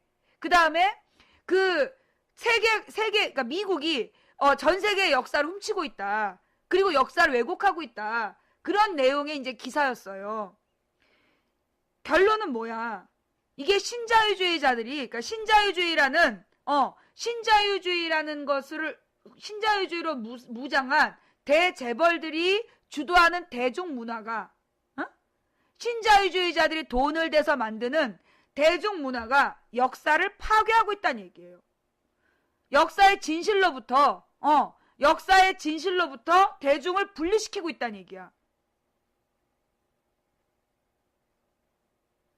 역사는 안 배워도 됨. 나가 뒤져. 너 같은 애 들으라고 하는 방송 아니니까 꺼져! 미친놈의 새끼. 네. 아니, 그래가지고 이제 이 미국이 전 세계 역사를 왜곡하고 있다는 얘기가 있었어. 자, 여러분, 이거는 그러면 우리나라의 해를 품은 달과 이 모든 문제는 별개의 문제일까요? 연관된 문제라는 거예요. 해를 품은 달 내가 봐도 어머! 근데 그 참 어떻게 양명이는 원래 이 그 해를 품은 달이라는 유명한 드라마가 있는데 그게 원래 이제 이 왕자와 왕과 그 뭐 여자의 삼각관계인데 그 삼각관계 한 축이 너무 존재감이 없어. 원래 이렇게 좀 시청자로 하여금 제가 너무 안타깝다. 어떻게 쟤랑 맺어지면 안 될까요? 이런 마음이 들어야 되는데 꺼져! 막 이런 거 있잖아. 걔가 나오는 장면을 보면 짜져! 너 빠져 너! 막 이런 연기 참 내가 볼 때 감독님이 너무 이 캐릭터 이렇게 선정할 때 잘못하신 것 같아. 감동이 약해. 뭐 어쩌다 드라마 얘기가 자 그래서요. 지금 심각한 문제는 이런 드라마들을 보면서 우리 역사에 대한 왜곡된 인식을 가져간다는 겁니다. 예. 노무현 대통령 때는요. 적어도 노무현 대통령 때 나왔던 드라마들에서 그 유명한 게 이시계님 고마워요. 담호라는 거였어. 담호라는 드라마가 나왔는데 그때 그게 김대중 때였나? 노무현 때였나? 하여튼 그때 담호에서는 뭐가 처음 나왔냐면 우리나라에 검시관이 있었다. 과거에 살인사건이 나면 그 살인사건에 대해서 그냥 막 판결한 게 아니라 시체를 검안하고 그 시체를 검안해서 기록으로 남기는 그런 직업이 있었다. 예. 나도 아프다 이것만 기억하면 안 되고, 그때 그 담호를 통해서 이야기했던 건 여자 형사가 있었고, 살인사건이 나면 전문 그 검시관들이 가서 했다, 이게 주제인데 참 그건 다 잊어버리고 좌우지간. 그래서 그러면서요, 여러분, 내가 아까 이야기했던 조선의 수령이 저놈을 매우 쳐라 그랬잖아요. 그런데 수령이 어느 살인범을 잡았어. 부모를 뭐, 그러니까 가령 뭐 유부녀를 뭐 저 강간하고 죽였다든가, 아니면 자기 부모를 죽였다든가, 뭐 친인척 살인범을 잡았어. 수령이 어떻게 할까요? 이거 관찰사로 보냅니다. 일단 이 수령은요, 살인범을 잡게 되면 그 살인사건이 나면 수사를 해서 1심에서 1차로 그 잡은 범인하고 사건 기록을 관찰사로 보내. 그래서 상급기관에 보내서 거기서 검사를 해. 그 다음에 검사를 해가지고 그거를 어디로 보내냐? 한양으로 보내요. 그래서 모든 살인사건은요, 왕조실록에 기록이 돼요. 그거 알아요? 조선이, 우리 조선 사회가 사또가 마음껏 횡령하고 사람들을 잡아 죽이고 그런 것처럼 일본 놈들은 묘사를 해. 그러나 그렇지 않았어요. 모든 살인사건은 다 한양으로 다 압송이 돼. 압송이 돼서 거기에서 판결을 내리거나, 만약에 압송할 수 없는 상황이면 중앙에서 왕이 직접 수사관을 보냈어. 그래서 판결하게 했어요. 그리고 이 살인사건은요, 반드시 3심이었어요. 조선의 살인사건은 3심이었어. 사형은 왕 이외엔 내릴 수가 없고, 얼마나 법이 체계적으로 법전에 의해서 지배된 사회였는지 몰라. 그런데 지금 조선은 법치주의 사회였어요. 그리고 임금 혼자서 지배하는 사회가 아닌, 임금 혼자 지 멋대로 지배하는 전제 왕권이 아니었어. 조선은 철저히 뭐였다? 공화정이었어요. 공화정이고 법치국가였어. 그래서 조선이 600년을 유지된 거야. 명나라도 망하고, 명나라 300년, 청나라 300년이야. 중국에선 300년 이상 간 왕조가 없어. 근데 조선은 600년을 유지했잖아. 그러면서 전 세계의 모든 철학이 가장 집대성된 나라가 어디야? 우리 조선이야. 여러분, 유교에 대해서 공부하는 사람들이 중국에 가서 공부할 것 같잖아요. 안 그렇다니까요. 중국은 여행만 해요. 유교의 성지를 돌면서 여행하고, 유교의 핵심은 어디에 와서 공부해? 우리나라 안동 도산서원에 와서 유교를 공부한다니까.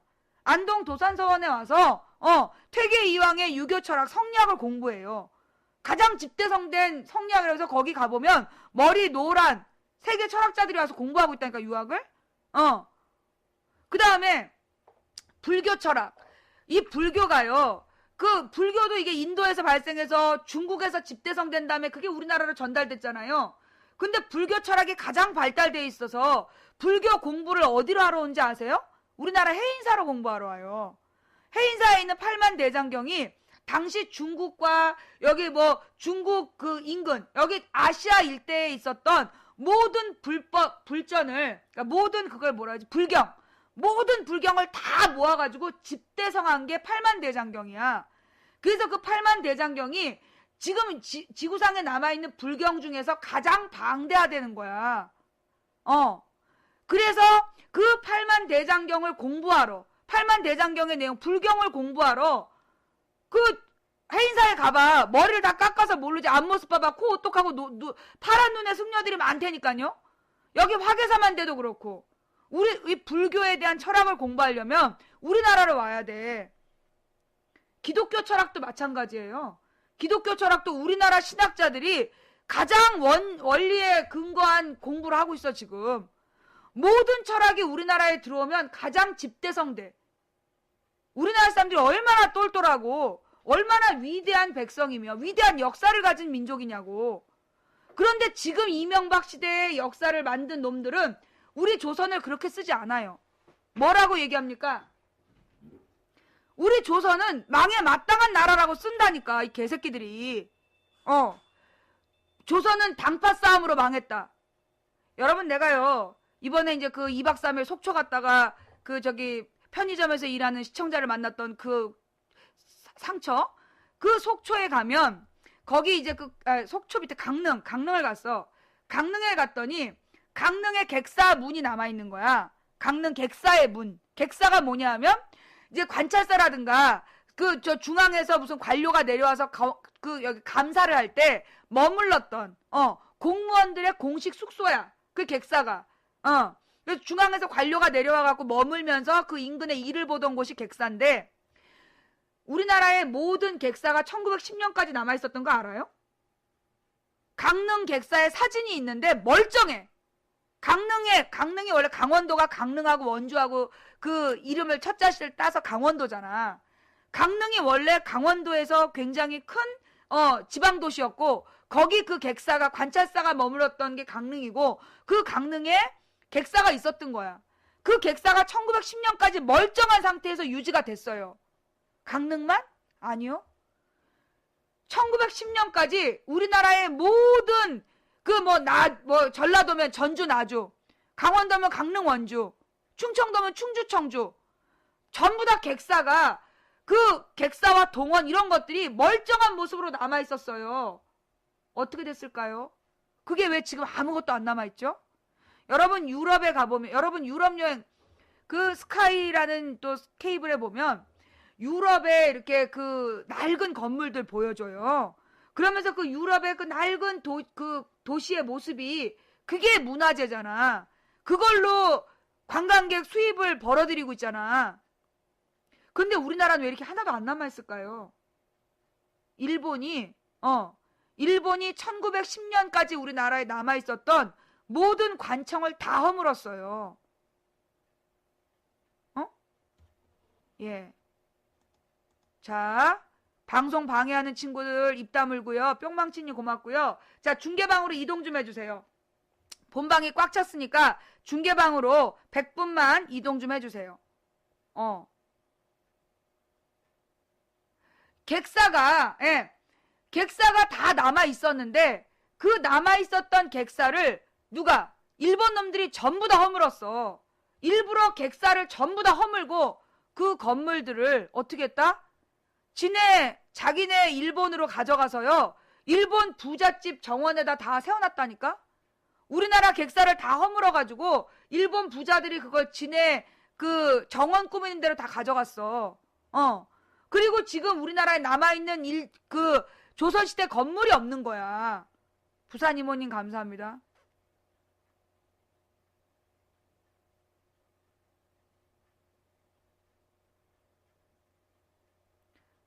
시사방송 사이사이 덤으로 역사시간 하지 말고 역사를 고대, 현대사, 세계사 분야로 녹음해서 다시 보게 해주세요.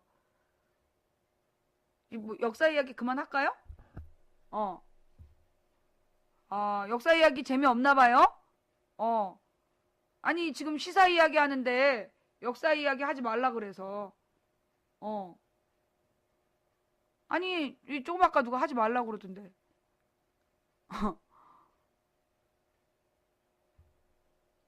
그러니까 이제 그게 그 역사를 더 해달라는 얘기인 거지? 역사를 더 해달라는 거지?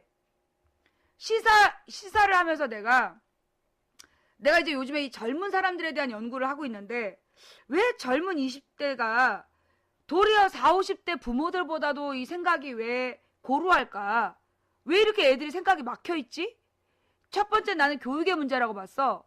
그 다음에 교육 중에서도 역사의 문제라고 본 거예요. 그래서 내가 이 시사방송을 새 출발하면서 오늘 역사 이야기를 하는 거예요. 자, 그래서 지금 우리 이 대중문화 속에서 역사 왜곡이 심각하다.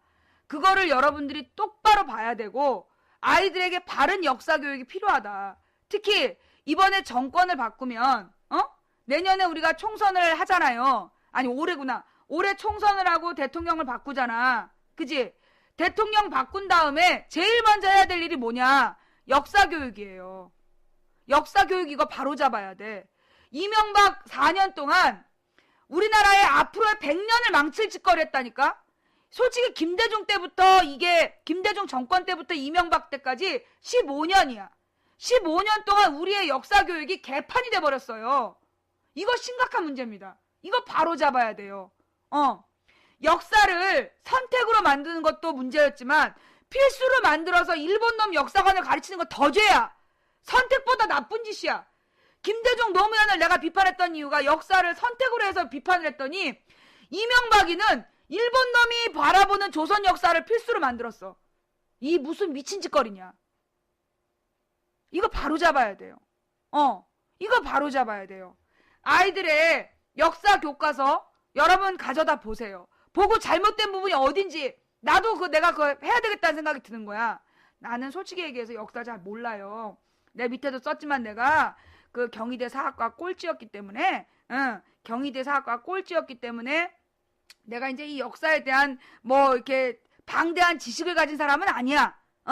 나는 이제 우리 그 시청자들보다도 잘 몰라. 근데 잘 모르는데 나는 이게 역사의 흐름만 알아. 나는 그런데 역사에서 우리나라 역사 시험을 왜 역사 교육에 또 문제가 뭐냐 하면 학교 시험에서 문화재에 대해서 이름만 외우라는 거. 사진 보고 문화재 알아맞추기. 백날에도 그거 애들한테 안 남아요. 나는 초등학교 6학년 때 역사를 한번 쑥 훑어. 그 다음에 중학교 2, 3학년 때 상관학원에 갖고 2000년 역사를 그 2년 동안에 짧게 또 한 번 훑어. 고등학교 올라가서 또 한 번 훑어. 나는 그거 잘못됐다고 봐. 역사는 국어하고 역사는 나는 그렇게 봐요. 국어 교육 따로 할 필요 없다. 역사 교과서를 가지고 국어 교육을 해야 된다라고 나는 본다니까. 그래서 이 역사하고 국어는 결합된 학문이어야 된다고 나는 보는 사람이야. 우리나라 언어 영역은요. 내가 이제 고등학교 우리 조카 언어 영역 그 한번 훑어봤어. 씨발 뭐 하자는 거냐? 도대체 언어 영역을 그 시험 문제 누가 내는 거니? 외국인이 내니? 한글로 된 외국어야? 언어 영역 시험이 왜 이 지랄이니? 근데 우리 이제 조카 여러분 좀 아시겠지만 한때 어둠의 세력들과 어울렸어요. 지금도 이제 그 친구들과 굳건한 우정을 유지하고 있는데 우리 조카가 이제 마음 잡고 공부를 해보려고 이제 딱 언어 영역을 펼쳤는데 그 시적 화자에 대한 얘기가 나오는 거야. 이 시적 화자의 이야기가 너무 복잡하게 쭉 나오는 거야. 그러니까 이제 지 친구한테 이제 그 문자를 보낸 거야. 화자가 나를 미치게 해. 그러자 그 친구가 그년이 누구야? 야, 나 지금 언어 영역 공부하는데 화자가 나를 미치게 해. 그랬더니 친구가 그년이 누구야? 어떤 년이야? 이러면서 가만히 안 둔다고. 정말 너무 귀여운 친구죠? 네. 근데 좌우지가 이제 아니 이 언어 영역이요. 여러분 언어 영역이라는 게 뭐야? 잘 알아듣고 잘 말을 하고 그 다음에 잘 읽고 쓰고 그게 언어 영역 아니야? 이렇게 그림 그린 친구들 몸에 그림 그리는 친구들이 화자가 어떤 년이야? 이러면서 그 친구 중에 하나가 또 진지하게 야 조선을 이순신이 세웠지. 조선을 이순신이 세웠지 이래가지고 그 옆에 있는 친구가 그런가? 이래가지고 또 그 얘기를 전해들은 우리 동생이 대노하여 또 한 번만 그런 놈들이 어울리면 가만히 안 두겠다. 근데 우리 조카는 우정이 공부보다 중요하다 이래갖고 부모와 자식 간의 갈등이 너무 귀여워. 귀여워 미치겠어. 좌우지간. 그래도 걔네는 공부하려는 자세가 있어. 아니 좌우지간 말이에요. 이 언어 영역을 애들이 막 만점을 맞는 거야. 언어 영역 만점 맞아요. 서울대 가잖아. 서울대 연대 고대 가잖아. 서울대 연대 고대 갔는데 애들이 말귀를 못 알아들어. 언어 영역 만점 맞고 서울대 연대 고대를 간 애들이 의사소통이 안 돼. 내가 쓴 걸 읽지도 못하고 내가 한 말 알아듣지도 못하고 지네들 멋대로 알아듣고 지네들 멋대로 해독하고 그리고 말을 막 해놓고 지가 한 말이 뭔지도 몰라. 예, 네오블루 콩님 고맙습니다. 우리가 확인은 안 해봤는데 지가 서울대라고 얘기하면서 전화해가지고 막 떠들어. 그리고 좋다. 당신이 한 말을 달락달락 끊어갖고 얘기해보자. 당신 이렇게 얘기했죠? 수천 명이 들었는데 자기는 그런 말 한 적이 없대. 지가 말을 해놓고 지가 뭔 말했는지 기억도 못해. 그리고 내가 한 말을 알아듣지도 못해. 이거 우리나라 언어교육 잘못된 거야. 그 말도 안 되는 언어교육 한다고 그 4시간씩 6시간씩 애들 가르치는데요. 그렇게 하지 말고 나는 이 국어 교재의 내용이 우리나라의 그러니까 아이들더러 말이에요. 아이들더러 문화재에 대해서도 조사를 시키란 말이야. 그럼 이 문화재는 어느 시대에 나온 거고, 이 문화재의 특징은 무엇이고, 여기에 담긴 설화들은 뭐가 있고, 그런 조사들을 아이들이 하면서, 그런 조사들을 하면서 그 시대와 그 문화재에 얽힌 이야기를 배우는 거잖아. 그 아이 문화재 안 잊어버립니다. 뭐였더라? 금동열의 입상, 금동열의 방가 사유상, 아이콘 0410님 감사합니다. 애들이 그거를 한국말로 쓰라 그래도 못 써. 이건 가령 이 불상의 모습을 보면서도 이 불상의 손 모양은 하나하나 이런 사상을 담고 있는 거다. 그리고 이 당시에 이 모양을 만들었던 때가 몇 년도다. 그때 영국이나 프랑스는 이런 문화 수준이었다. 그때 그러면서 우리나라의 신라시대에 나온 불상이라든가 통일신라시대에 나왔던 불상에 대한 설명을 해봐. 애들이 잊어버리겠냐고. 근데 선생님들이 그렇게 할 시간이 없어. 왜? 시간이 너무 짧아서. 그 짧은 시간 동안에 모든 이름을 읽고 넘어가야 돼. 그거 잘못됐다는 거죠. 초등학교 1학년 때부터 역사 교육이 돼야 돼. 그렇지 않습니까? 초등학교 1학년 때부터 우리 지역의 우리 지역의 역사적인 유물들은 뭐가 있을까요? 찾아보고. 초등학교 1학년 때부터 수업 시간에 이 유물과 유산에 대한 이야기들을 아이들 수업 시간에 들려주고, 그러면서 애들이 공부를 해가야지.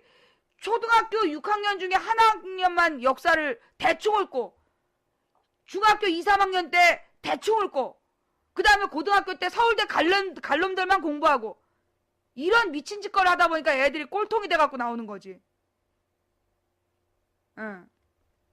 123QW님 고맙고요. 네.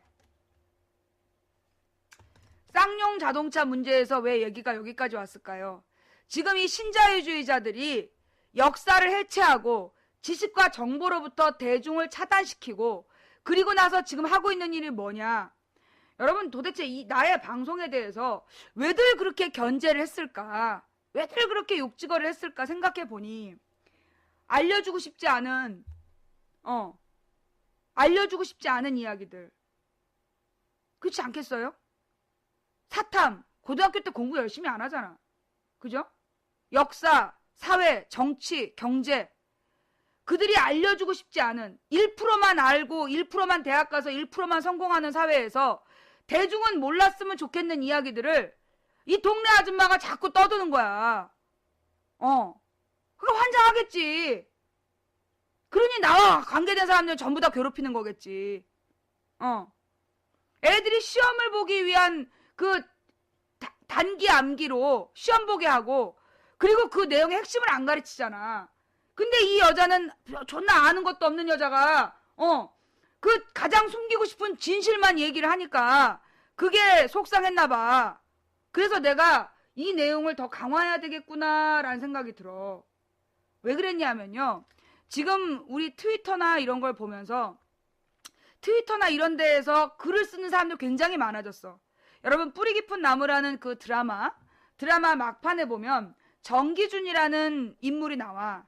이 정기준이라는 사람이 어떤 얘기를 하냐면, 이 유학을, 그러니까 맨 처음에 천자문을 가르친 다음에 유학자들은 천자문 다음에 명심보감을 가르친다.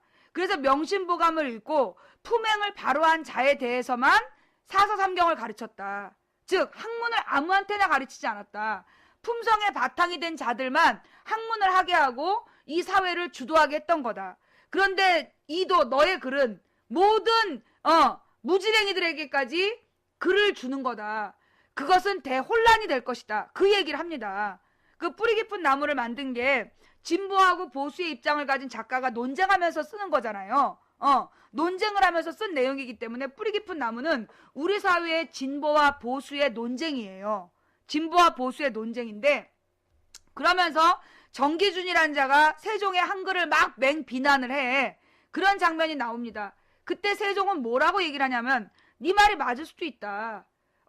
몰라야 되는 대중이 글을 갖고 그 글은 무기가 될 것이고 그걸로 싸움을 할 수 있다. 그러나 그렇게 찾아갈 것이다. 진실을 찾아갈 거다. 때로 실패하고 좌절할 수도 있지만 그 역사의 도도한 흐름 속에서 답을 찾아갈 것이니 그 선택을 대중에 하게 해라. 그게 이제 이 세종의 그 뿌리 깊은 나무의 주제 아니에요? 그죠? 예. 그게 그 뿌리 깊은 나무의 굉장히 핵심적인 논쟁인데, 지금 우리 이 트위터라든가 많은 게시판들에 보면 대중이 분노하고 그 분노에 의해서 글을 쓰고 그것이 널리 퍼져나가는데 정확한 사실과 혼동된 내용들이 퍼져나가는 거야. 허위사실이 막 유포되고 있고 허위사실로 분노하고 허위사실에 분노해서 누군가 하나를 하루아침에 등신 만들면서 죄책감을 갖고 있지 않은 대중의 모습을 내가 봐. 이거구나. 이게 바로 소위 정기준이 이야기한 대중을 지식과 정보로부터 차단하고 싶었던 그 이유. 제대로 알지 못한 자들이, 왜 그러잖아. 선무당이 사람 잡는다. 바탕이 제대로 안 돼 있는 사람들이 무기를 가졌을 때 어린아이가 권총을 든 것과 똑같다라고 바라본 거야. 그게 소위 지금의 이 신자유주의자들과 권력을 가지고 있는 자들의 사고예요. 대중에게 무기를 주지 마라. 지금 이 시대 21세기 대중의 무기는 뭐야? 지식과 정보야. 대중에게 지식과 정보를 주지 마라. 그리고 광풍을 불러일으켜라. 그래서 정말로 필요한 지식으로부터 분리시켜라. 그들이 주도하는 바예요. 유도하는 바. 우리 국민들이 그들의 의도를 간파하고 똑바로 봐야 돼. 나는 안타까운 게 우리 방송을 보는 시청자들은 대부분 내 방송 안 들어도 되는 사람들이 봐. 우리 방송에 이쪽에 우리 그 첫 번째 중계방에서 보는 분들은 사실 나의 방송을 안 봐도 될 만한 그 지식인들이 봐요. 이 방은 대부분 지식인들이 있어. 그리고 문제는 늘 내가 얼려놓은 방에서 와. 쌍년아 녹여? 멜렐 유 장아커 돈 많은가 봐? 내가 왜 사회탐구에 대한 이야기를 자꾸만 하느냐. 바탕이 돼야 돼. 지금 현실을 바라보는 눈, 안목의 문제. 내가 오늘 제일 기가 막힌 얘기가 뭐였냐면 한명숙 말 바꾸기. 한명숙이 FTA 폐기를 얘기하는 거가 말 바꾸기다. 그러면서 박근혜가 비판을 했더만. 한명숙이 FTA에 대해서 말 바꾸기를 했다라면서 박근혜가 비판을 했어. 그러면서 박근혜가 차라리 민주당 모 의원처럼 통렬한 자기 비판을 하고 그때는 몰랐다라고 얘기하는 게 더 정직하다. 그게 누굴까? 정동영이죠. 정동영이가 한미 FTA 폐기하자 그렇게 얘기하는 그거는 진정한 회개에 의한 실천이라고 그러고, 한명숙 대표가 한미 FTA 폐기하겠다는 건 말 바꾸기래. 뭐 하자는 건데? 이거 어디서 나온 기준이야? 정동영이 한미 FTA 폐기한다 그러면 대통령 후보 나왔을 때 한미 FTA 폐기한다면 한마디도 안 했어. 그때 한미 FTA 찬성했던 정동영이 지금 통합진보당 따라지들이랑 몇 명 같이 다니면서 집회 몇 번 나왔다고 통렬한 자기 비판을 근거로 한 회계래. 정동영이가 얘기하면 회계이고 한명숙이 얘기하면 말 바꾸기야? 어느 나라 기준이 그렇게 이중잣대야? 노무현이 하면 욕이고 이명박이 하면 칭찬인가? 정동영이 하면 회계이고 한명숙이 하면 말 바꾸기야? 뭐 하자는 건데? 결국 이런 말에 휘둘리는 건 뭐냐? 소위 자칭 진보라는 자들이 글을 몇 줄 쓰면 맞는 것 같아. 그래갖고 거기에 휩쓸리는 대중도 있고 휩쓸린 척하는 용역도 있고, 디지털 용역 몇 명이 그런 분위기를 주도하면 그게 진실이 돼. 그걸 진실로 여겨. 바탕없는 대중이. 그리고 그걸 막 퍼날려. 그러면서 비판할 것과 비판하지 않을 것을 구분을 못해. 그게 오늘 우리 대중의 모습이야. 내가 그래서 여러분, 내가 한명숙 총리가 대표가 되면 한미 FTA 문제로 비판할 거다, 그 얘기했죠? 기억나요? 내가 한명숙 총리가 대표가 되면 한미 FTA 문제를 가지고, 총리 때 했던 문제를 가지고 맹 공격이 들어올 것이다. 다 봤지? 지금 그대로 하고 있죠? 지금 그대로 하고 있잖아. 그래서 한명숙 총리가 되면 안 된다 라고 내가 얘기했어. 그죠? 그럼 자, 그렇다면 나는 거봐라! 너네가 한명숙 찍어서 됐으니 너네 내 말 안 들어서 쌤통이다 라고 얘기하려고 이 얘기를 한 게 아니죠. 여러분, 한명숙은요 80만 대중이 선택한 국민의 선택이에요. 한명숙 대표는 비록 내가 지지하지 않았고, 여러분, 내가 한명숙 대표 지지했어요? 지지하지 않았어요? 지지하지 않았죠? 다 봤지? 이인영이 안 되면 나 방송 접는다고 얘기했던 사람이야. 이런 일들이 벌어질 거기 때문에 나 방송 접겠다라고 얘기했던 사람이야. 알지? 여러분들이 한명숙 그 대표를 욕하면서 망치 부인이 예견한 대로 됐습니다. 망치 부인님 돌아와 주세요. 나를 뭘로 보는 겁니까? 예? 나는 이인영을 지지했지만 이인영은 졌어요. 지금 당대표는 한명숙입니다. 한명숙이 당대표가 됐으면 한명숙을 중심으로 해서 민주통합당이 잘 되도록 하는 겁니다. 여러분 내 핑계 대면서 한명숙 찝지 마세요. 망치 부인이 예견한 대로 됐다, 한명숙 자격 없다, 그런 얘기 하지 마십시오. 부족하지만 그건 대중의 선택이에요. 국민 80만이 정당 대표를 처음으로 뽑았어요. 그게 한명숙이에요. 그러면 나는 한명숙을 지지하지 않았지만 한명숙에 대한 한명숙에 대한 대표권을 인정해야 되는 겁니다. 이건 우리 민주통합당 지지자들한테 얘기하는 거예요. 한명숙을 대표로 인정하고 한명숙을 대표로 해서 이번 총선을 어떻게 승리할 것이냐, 그렇게 짜나가야지. 자칭 통합 진보당 디지털 용역 새끼들이 이간질한다고 덩달아서 한명숙 욕하는 거, 그거 비겁한 거예요. 우리는 링에서 싸웠어. 나는 이인영이라는 선수를 놓고 싸웠고 한명숙이라는 선수를 놓고 싸웠어. 이인영이 진 거야. 그러면 승자는 한명숙이야. 그럴 때 나는 어떻게 해야 돼? 한명숙에게 박수를 쳐주는 거야. 적군이 아니거든. 우리가 지금 가져야 될 자세는 그겁니다. 한명숙 총리는요, 여러분, 왜 국민은 그럼 한명숙을 선택했을까? 내 맘대로, 내가 얘기했던 대로 이인영, 이하경 뽑아서 민주통합당 확 갈아엎어버리지 왜 한명숙 뽑았을까? 우리 국민이 원한 건 뿌리부터 다 뒤집어 엎기보다 안정적 개혁이었다는 거예요. 한명숙의 상징은 안정 속의 개혁이야. 이인영이 됐다면, 이하경이 됐다면, 김기식이 됐다면, 박용진이 됐다면 달랐겠죠. 지금하고 달랐겠죠. 그러나 그렇게 됐다라면 그만큼의 혼란이 있었을 거예요. 좀 더 진보적이어야 된다, 좀 더 인기 있어야 된다, 무리수를 두겠지. 그것이 갖는 한계가 있었을 거야. 그러니 한명숙을 선택해놓고 한명숙더러 제대로 가라고 이인영 잔소리하라고 옆에 붙여둔 거 아니겠어요? 한명숙은 비판받는 자리에 앉아있는 거 맞습니다. 어디나 당대표는 욕먹게 돼 있어요. 박근혜 욕먹듯이 박근혜 욕하고 한명숙 욕하고 누가 더 욕 많이 먹죠? 욕은 박근혜가 더 많이 먹고 있어요. 통합진보당 지지자들만 박근혜가 한명숙보다 잘한다라고 얘기하고 있지, 국민 다수는 박근혜를 한명숙보다 지지하지 않아요. 신뢰하지 않아요. 그러니 그거 가지고 혼돈하지 마세요.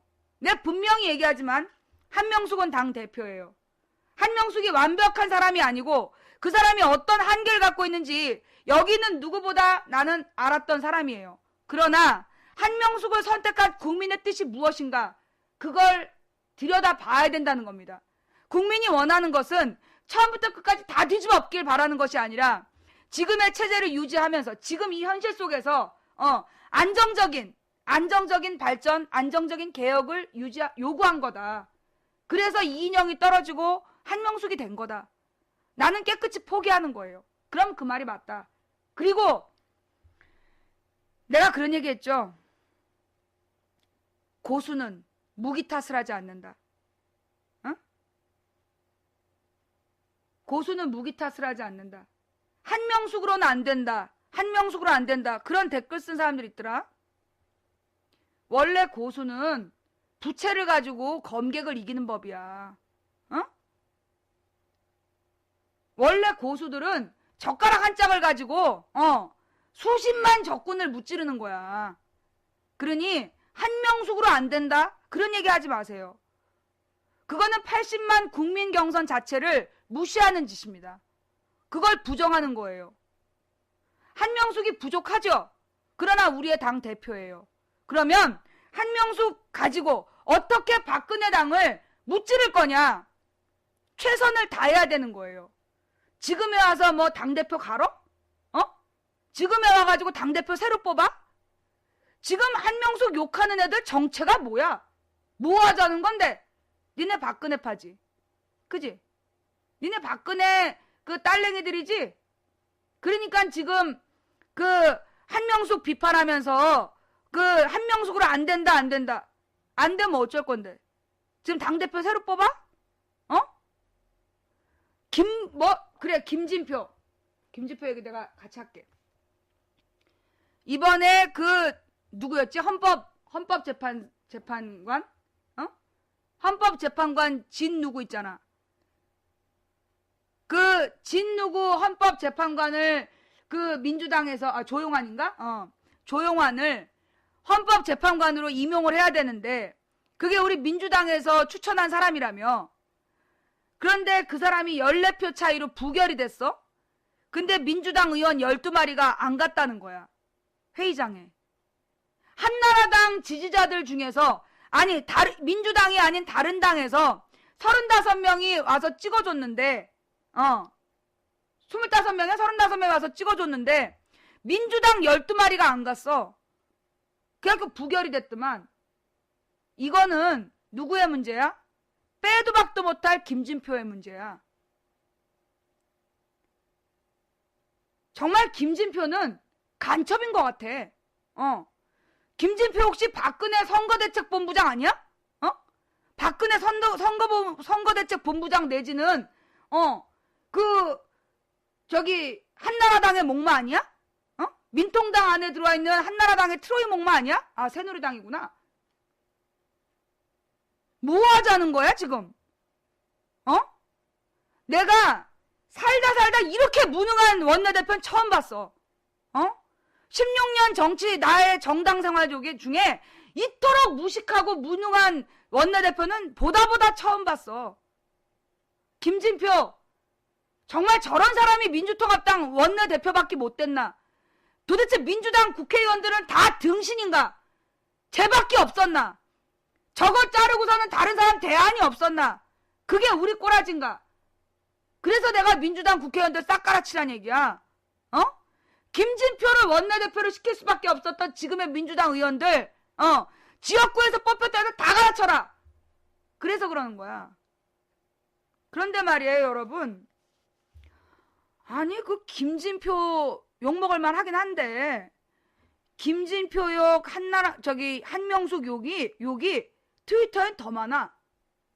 이명박 욕이나 박근혜 욕보다 트위터에는 김진표하고 한명숙 욕이 더 많아. 용한테 걸린지님 고맙고요. 아니 김진표가 무능한 원내대표인 건 맞거든요. 예. 얘는 진짜 잘라야 되고 정계 은퇴시켜야 될 놈은 맞아요. 그런데 지금 아니 그 김진표하고 한명숙이 그 박근혜하고 이명박보다 더 나빠? 어? 김진표하고 이명박 중에 김진표가 더 나빠? 한명숙하고 박근혜 중에 한명숙이 더 욕먹을 만해? 도대체 트위터는 뭐 하는 거야? 누가 이러는 거야? 딱 보면 답 나오죠? 여러분 이게요. 이게 2007년에도 이랬어요. 2007년에도 민주당으로는 안 된다. 대사도 똑같아. 정동영으로는 안 된다. 민주당으로는 안 된다. 2008년 총선에서 민주당이 한나라당보다 더 밉다. 기억나죠? 와, 그래가지고 나는 그게 다 열린우리당 진보정당 지지자들인 줄 알았어. 그렇게 쓴 게 결국은 누구였어? 한나라당 지지자들이었죠. 한나라당 지지자들이니까 지금 한나라당보다 민주당이 더 밉다라고 썼던 거야. 근데 그게 대세랍시고 그걸 가운데 있는 국민들이 그 말에 속아 넘어가서 투표 안 했잖아. 그래갖고 결국 한나라당은 자기 표 그대로 얻어갖고 당선되고 결국 민주세력 지지자들이 투표를 포기해버린 거예요. 역대 최저 투표율이었어. 2007년 대선, 2008년 총선. 왜 이렇게 편향적이지? 뭐가 편향인데? 야, 뭐가 편향인데? 편향의 단어 뜻은 알아? 여기가 시사수다방이지. 시사수다방 앞에 뭐라고 썼어? 주관적인 시사수다방이라고 썼지? 야, 주관적 시사수다방이면 나의 주관을 갖고 내가 수다 떠는 방이야. 어딜 와갖고 편향이고 나발이야. 가서 KBS에 가서 그 사장한테나 얘기해. 이게 무슨 지가 나한테 시청료라도 뭐 5천억씩 주는 거야? 어디다 대고 편향적이란 말이 나와? 확 손가락을 분질러버릴까 보다. 나가!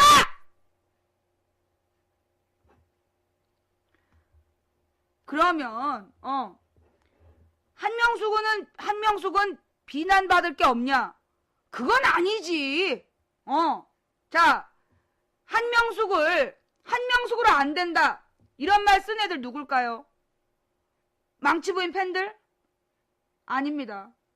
망치부인 팬이 썼다면 스스로 자삭하세요. 지금 한명숙은 내가 볼 때 부족하지만 우리 국민들이 선택한 역사상 최초 국민 경선으로 뽑힌 당대표예요. 어디다 대고 한명숙으로 안 된대. 누구야? 우리 팬들 중에서 그렇게 쓴 사람 있어요? 있어? 없지? 스스로 나 망치부인 팬이면서 한명숙으로는 안 된다 이러고 글 쓰고 다녔다. 들어오지 마. 내 눈에 걸리면 뒤져. 자, 여러분 한명숙으로 안 된다. 그런 말 하지 말고요. 예. 자, 그러면 한명숙은 완벽한 우리의 리더일까요? 그건 또 아니죠. 자, 내가 오늘 아침에 또 라디오를 듣는데 말이에요. 김두관이가 고성국이가 나와가지고 김두관하고 박원순 이야기를 하는 거야. 김두관하고 박원순 이야기를 하면서 김두관은 열린우리당의 열린우리당 최고위원까지 했던 사람이고 마음의 고향이니까 그 민주통합당에 그 입당하는 게 그게 당연한 거고 그 박원순은 굳이 민주당에 가입하지 않아도 된다. 가입할 필요가 없다. 그렇게 얘기를 하더라고요. 자, 내가 요즘에 시사를 보는 눈, 고성국하고 반대로 가면 된다. 고성국하고 반대로 가면 된다.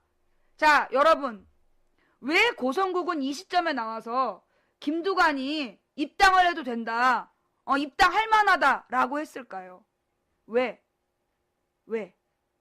자, 김두관은요, 본인이 출마할 때 민주당에 입당 안 하겠다라고 공언을 한 사람이야.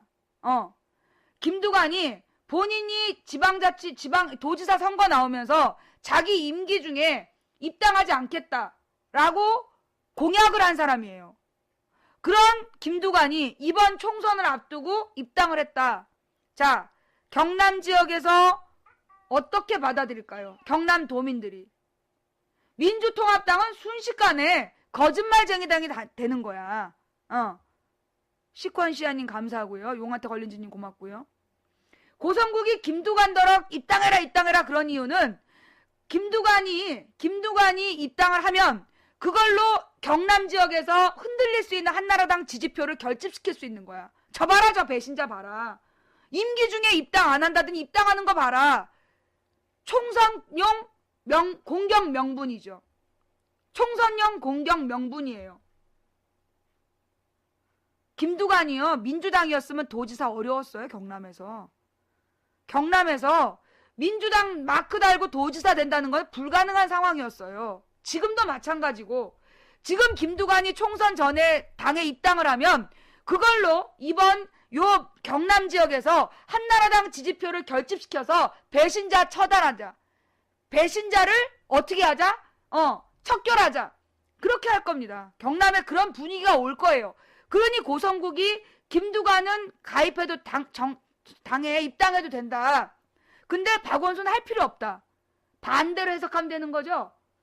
박원순이 입당하면 시너지 효과가 있고, 김두관이 입당하면 경남 지역 한나라당 표를 어떻게 할 수 있다? 모을 수 있다. 야,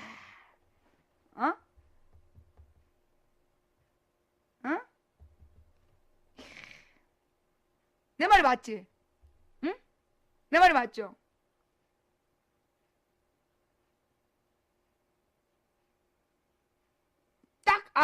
난 얘가 얘기한 반대로 해석해. 오호, 그 얘기구나. 자, 그래서 그러면 김두관은 그럼 영원히 입당하면 안 될까요? 내 신랑이 경남이잖아. 내 신랑이 경남이잖아요. 그냥 경남 사람 심리를 잘 알아. 김두관이 나는 이번에 그 총선 전에 입당할 필요 없어요. 도지사가 뭐하러 입당을 해? 도지사는 입당할 필요 없어. 그런데 만약에 이 다수당이 민주통합당이 되고, 그리고 정권까지 민주통합당이 됐다. 그때 도지사가 민주통합당 입당한다 그러면 경남 사람 중에 반대할 사람 없어요. 왜?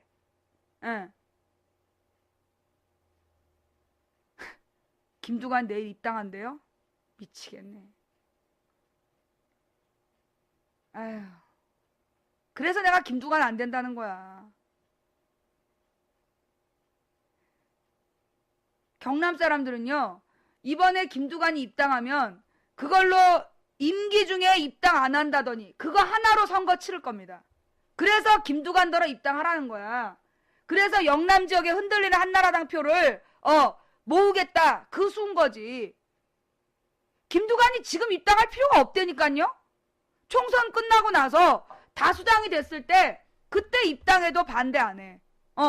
총선 전에 입당하는 건 총선 이후에 입당하겠다. 그러면 얘네들이 총선 때 공격을 못해. 영남 지역에서. 제가 잘못 생각한 거예요? 제가 지금 잘못 생각한 거예요? 제가 경남 사람들 정서를 잘 모른 거야?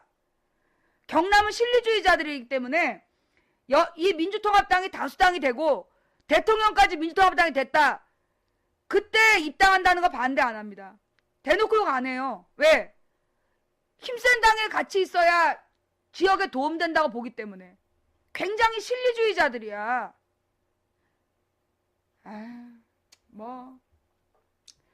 김두관의 선택인데 뭐라 그러겠어. 사람이 약간 좀 미련해. 그 참 판을 그렇게밖에 못 짜나 그래? 이번에 경남에서 욕먹으면 김두관 씨 때문이니까 그렇게 알아서 하고. 더 이상 얘기 안 할게요. 그럼 박원순 이야기로 넘어갑시다. 박원순 이야기로 넘어가서 이 박원순은 그럼 어떻게 해야 되느냐? 자, 여러분, 왜 고성국은 김두관은 입당해도 되지만 그 박원순이 입당하지 말아야 된다라고 얘기했을까요? 입당